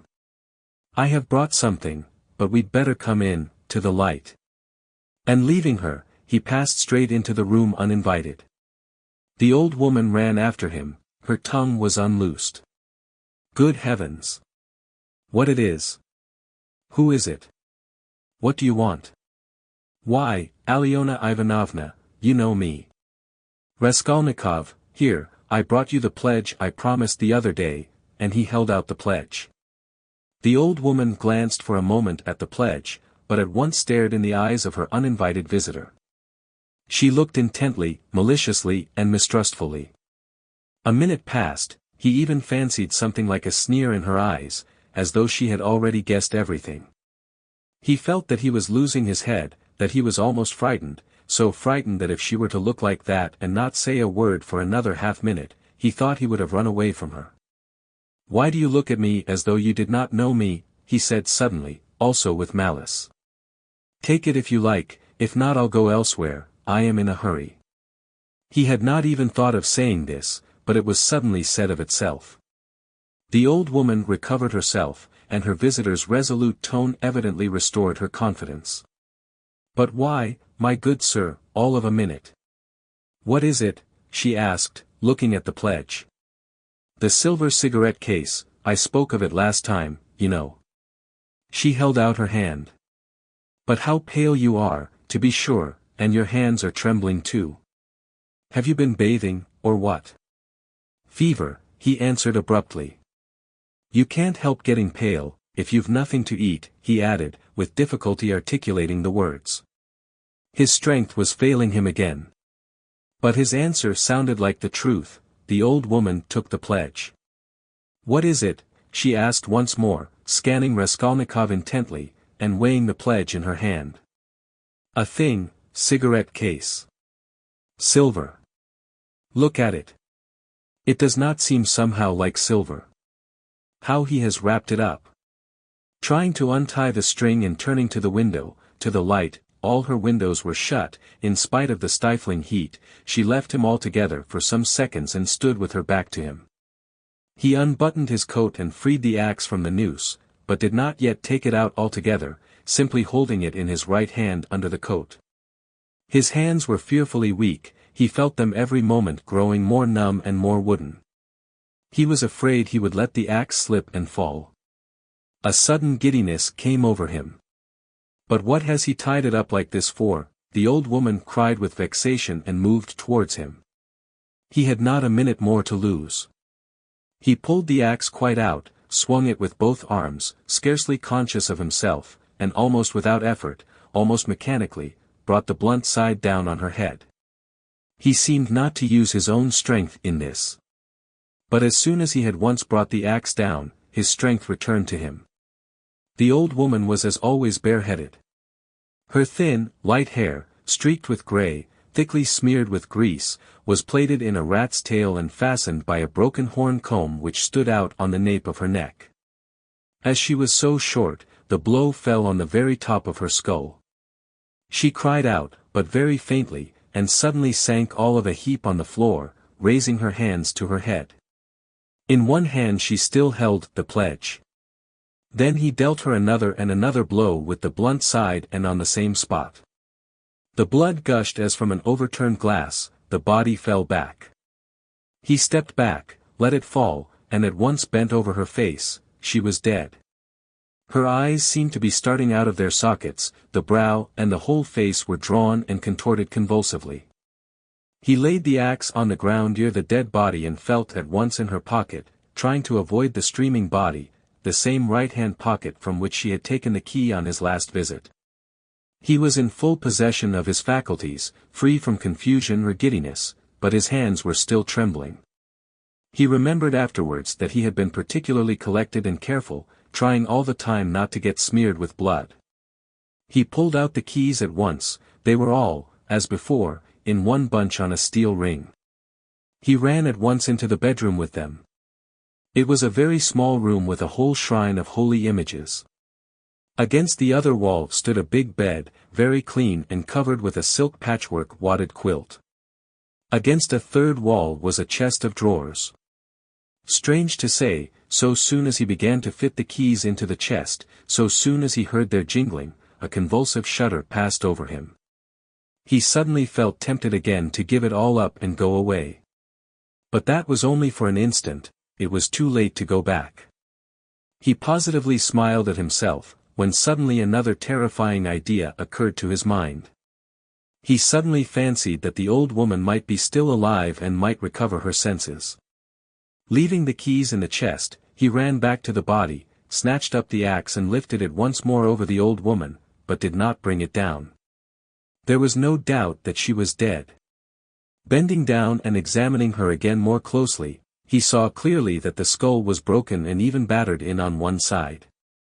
He was about to feel it with his finger, but drew back his hand, and indeed it was evident without that. Meanwhile there was a perfect pool of blood. All at once he noticed a string on her neck. He tugged at it, but the string was strong and did not snap, and besides, it was soaked with blood. He tried to pull it out from the front of the dress, but something held it and prevented its coming. In his impatience he raised the axe again to cut the string from above on the body, but did not dare, and with difficulty, smearing his hand and the axe in the blood, after 2 minutes' hurried effort, he cut the string and took it off without touching the body with the axe. He was not mistaken, it was a purse. On the string were 2 crosses, one of cypress wood and one of copper, and an image in silver filigree, and with them a small greasy chamois leather purse with a steel rim and ring. The purse was stuffed very full. Raskolnikov thrust it in his pocket without looking at it, flung the crosses on the old woman's body and rushed back into the bedroom, this time taking the axe with him. He was in terrible haste, he snatched the keys, and began trying them again. But he was unsuccessful. They would not fit in the locks. It was not so much that his hands were shaking, but that he kept making mistakes, though he saw for instance that a key was not the right one and would not fit, still he tried to put it in. Suddenly he remembered and realized that the big key with the deep notches, which was hanging there with the small keys, could not possibly belong to the chest of drawers. On his last visit this had struck him, but to some strong box, and that everything perhaps was hidden in that box. He left the chest of drawers, and at once felt under the bedstead, knowing that old women usually keep boxes under their beds. And so it was, there was a good-sized box under the bed, at least a yard in length, with an arched lid covered with red leather and studded with steel nails. The notched key fitted at once and unlocked it.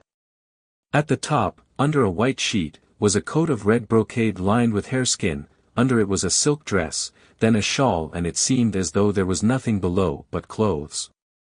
The first thing he did was to wipe his blood-stained hands on the red brocade. It's red, and on red blood will be less noticeable, the thought passed through his mind, then he suddenly came to himself. Good God, am I going out of my senses, he thought with terror. But no sooner did he touch the clothes than a gold watch slipped from under the fur coat. He made haste to turn them all over. There turned out to be various articles made of gold among the clothes, probably all pledges, unredeemed or waiting to be redeemed, bracelets, chains, earrings, pins and such things. Some were in cases, others simply wrapped in newspaper, carefully and exactly folded, and tied round with tape.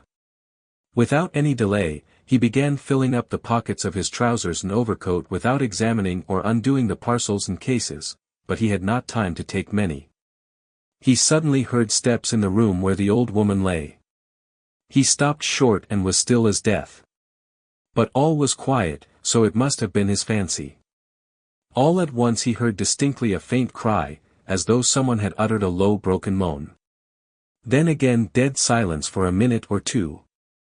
He sat squatting on his heels by the box and waited holding his breath. Suddenly he jumped up, seized the axe and ran out of the bedroom. In the middle of the room stood Lizaveta with a big bundle in her arms. She was gazing in stupefaction at her murdered sister, white as a sheet and seeming not to have the strength to cry out. Seeing him run out of the bedroom, she began faintly quivering all over, like a leaf, a shudder ran down her face, she lifted her hand, opened her mouth, but still did not scream. She began slowly backing away from him into the corner, staring intently, persistently at him, but still uttered no sound, as though she could not get breath to scream. He rushed at her with the axe, her mouth twitched piteously, as one sees babies' mouths, when they begin to be frightened, stare intently at what frightens them and are on the point of screaming. And this hapless Lizaveta was so simple and had been so thoroughly crushed and scared that she did not even raise a hand to guard her face, though that was the most necessary and natural action at the moment, for the axe was raised over her face. She only put up her empty left hand, but not to her face, slowly holding it out before her as though motioning him away.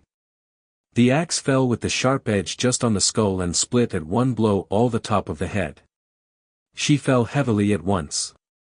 Raskolnikov completely lost his head, snatching up her bundle, dropped it again and ran into the entry.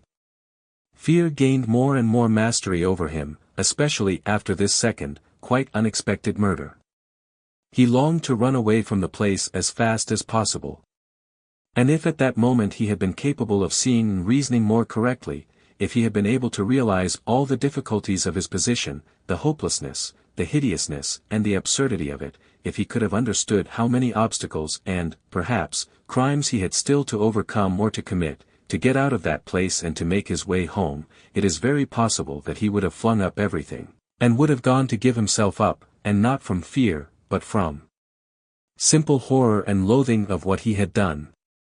The feeling of loathing especially surged up within him and grew stronger every minute.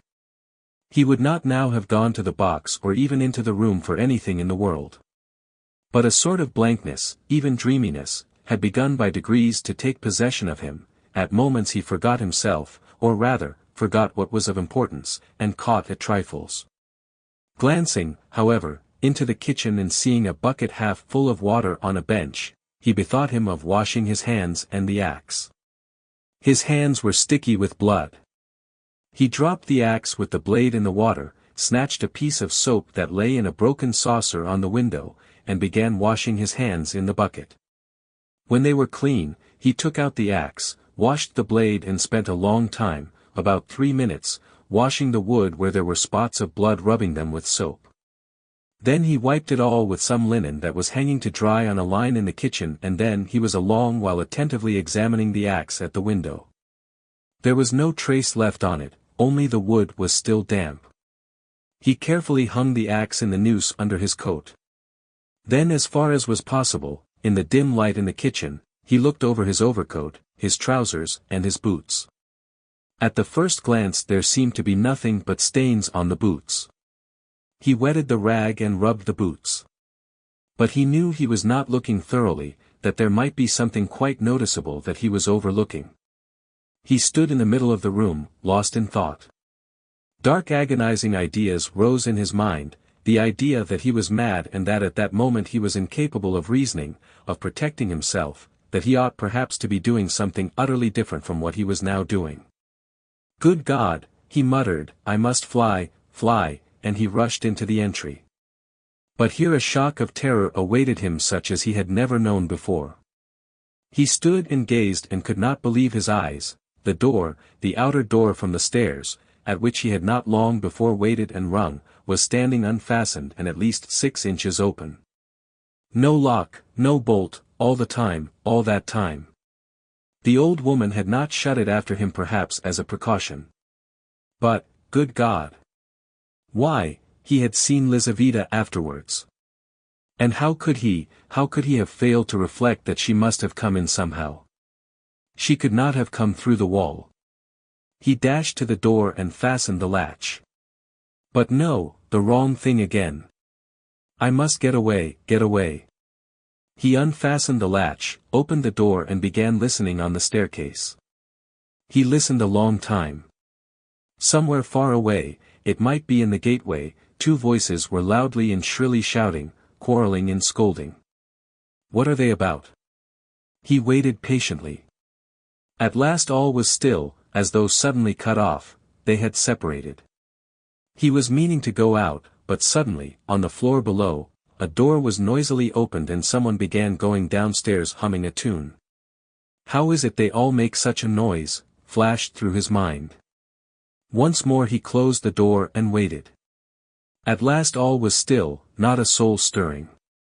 He was just taking a step towards the stairs when he heard fresh footsteps.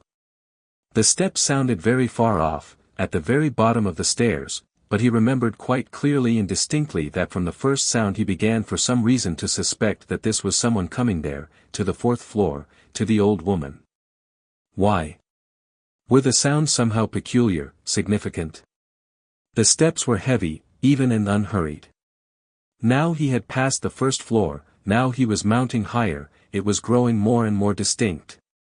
He could hear his heavy breathing. And now the 3rd story had been reached. Coming here.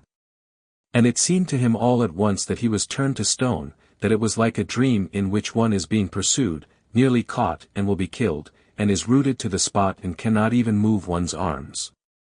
At last, when the unknown was mounting to the 4th floor, he suddenly started, and succeeded in slipping neatly and quickly back into the flat and closing the door behind him.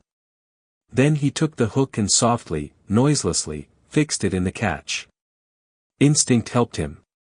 When he had done this, he crouched holding his breath, by the door. The unknown visitor was by now also at the door. They were now standing opposite one another, as he had just before been standing with the old woman, when the door divided them and he was listening. The visitor panted several times. He must be a big, fat man, thought Raskolnikov, squeezing the axe in his hand. It seemed like a dream indeed.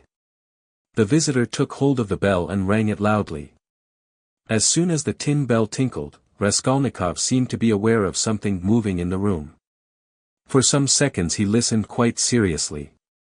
The unknown rang again, waited and suddenly tugged violently and impatiently at the handle of the door.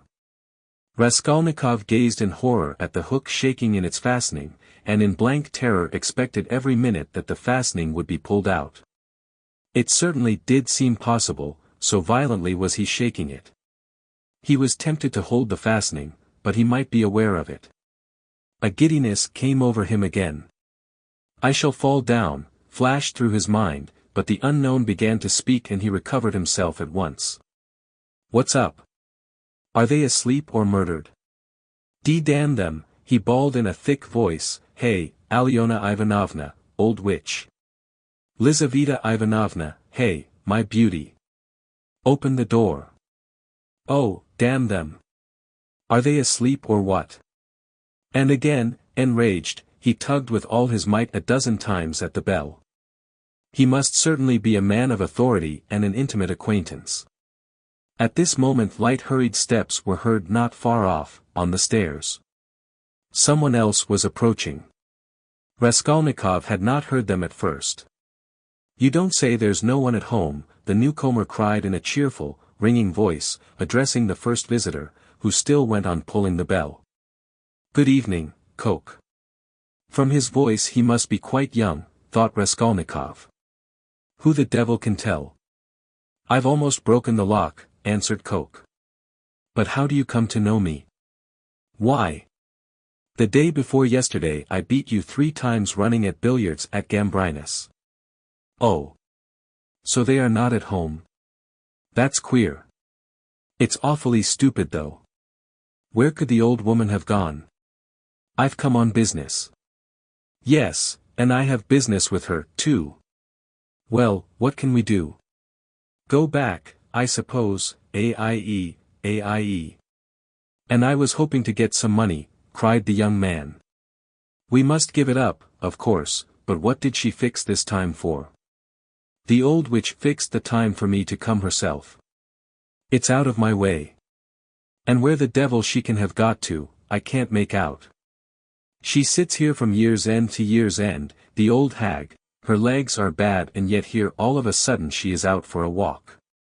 Hadn't we better ask the porter?" "What? Where she's gone and when she'll be back?" Damn it all. We might ask. But you know she never does go anywhere." And he once more tugged at the door handle. "Damn it all. There's nothing to be done, we must go." "Stay," cried the young man suddenly. "Do you see how the door shakes if you pull it? Well, that shows it's not locked, but fastened with the hook. Do you hear how the hook clanks?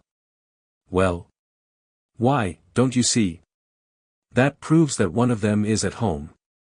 If they were all out, they would have locked the door from the outside with the key and not with the hook from inside. There, do you hear how the hook is clanking? To fasten the hook on the inside they must be at home, don't you see? So there they are sitting inside and don't open the door. Well. And so they must be," cried Coke, astonished. "What are they about in there?" And he began furiously shaking the door. "Stay," cried the young man again. "Don't pull at it. There must be something wrong. Here, you've been ringing and pulling at the door and still they don't open. So either they've both fainted or... What? I tell you what. Let's go fetch the porter, let him wake them up." "All right." Both were going down. "Stay. You stop here while I run down for the porter." "What for?" "Well, you'd better." "All right. I'm studying the law, you see.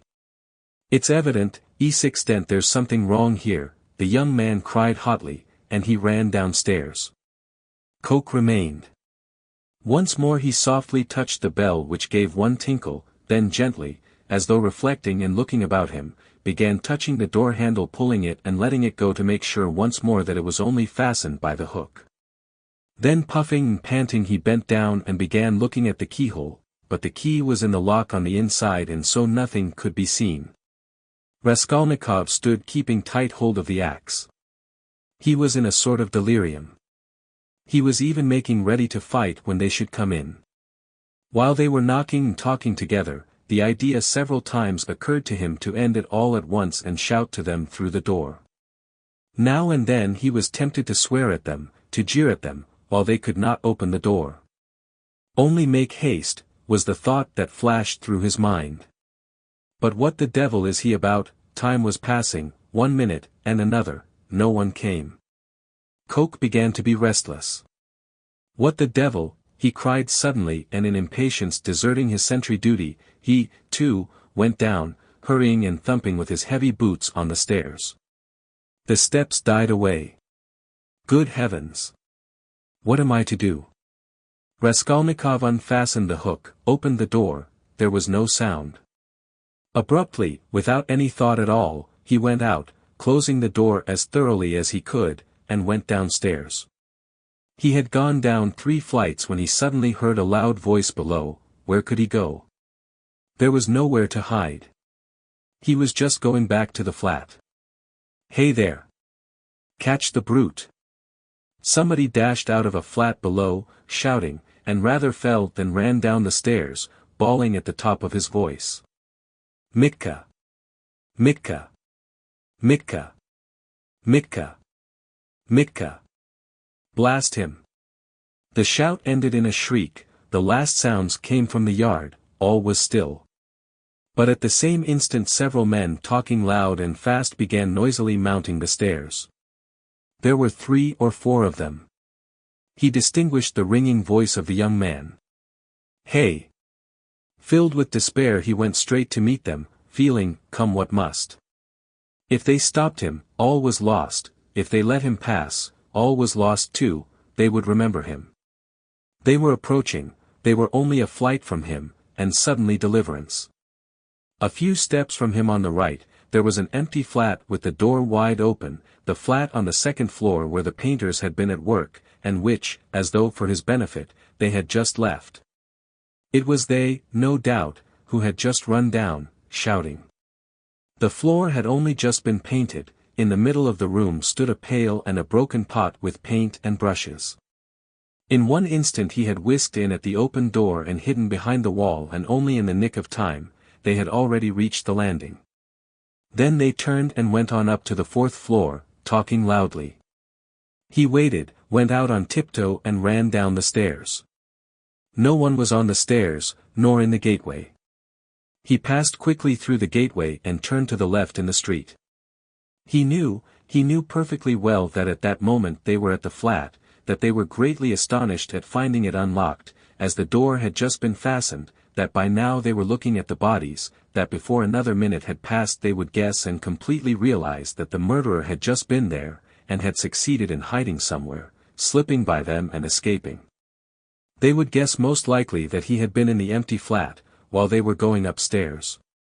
And meanwhile he dared not quicken his pace much, though the next turning was still nearly 100 yards away. Should he slip through some gateway and wait somewhere in an unknown street? No, hopeless. Should he fling away the axe? Should he take a cab? Hopeless, hopeless. At last he reached the turning. He turned down it more dead than alive. Here he was halfway to safety, and he understood it. It was less risky because there was a great crowd of people, and he was lost in it like a grain of sand. But all he had suffered had so weakened him that he could scarcely move. Perspiration ran down him in drops, his neck was all wet. My word, he has been going it, someone shouted at him when he came out on the canal bank. He was only dimly conscious of himself now, and the farther he went the worse it was. He remembered, however, that on coming out onto the canal bank, he was alarmed at finding few people there and so being more conspicuous, and he had thought of turning back. Though he was almost falling from fatigue, he went a long way round so as to get home from quite a different direction. He was not fully conscious when he passed through the gateway of his house. He was already on the staircase before he recollected the axe. And yet he had a very grave problem before him, to put it back and to escape observation as far as possible in doing so. He was of course incapable of reflecting that it might perhaps be far better not to restore the axe at all, but to drop it later on in somebody's yard. But it all happened fortunately. The door of the porter's room was closed but not locked, so that it seemed most likely that the porter was at home. But he had so completely lost all power of reflection that he walked straight to the door and opened it. If the porter had asked him, "What do you want?" he would perhaps have simply handed him the axe. But again the porter was not at home, and he succeeded in putting the axe back under the bench, and even covering it with the chunk of wood as before. He met no one, not a soul. Afterwards, on the way to his room, the landlady's door was shut. When he was in his room, he flung himself on the sofa just as he was. He did not sleep, but sank into blank forgetfulness. If anyone had come into his room then, he would have jumped up at once and screamed. Scraps and shreds of thoughts were simply swarming in his brain, but he could not catch at one, he could not rest on one, in spite of all his efforts.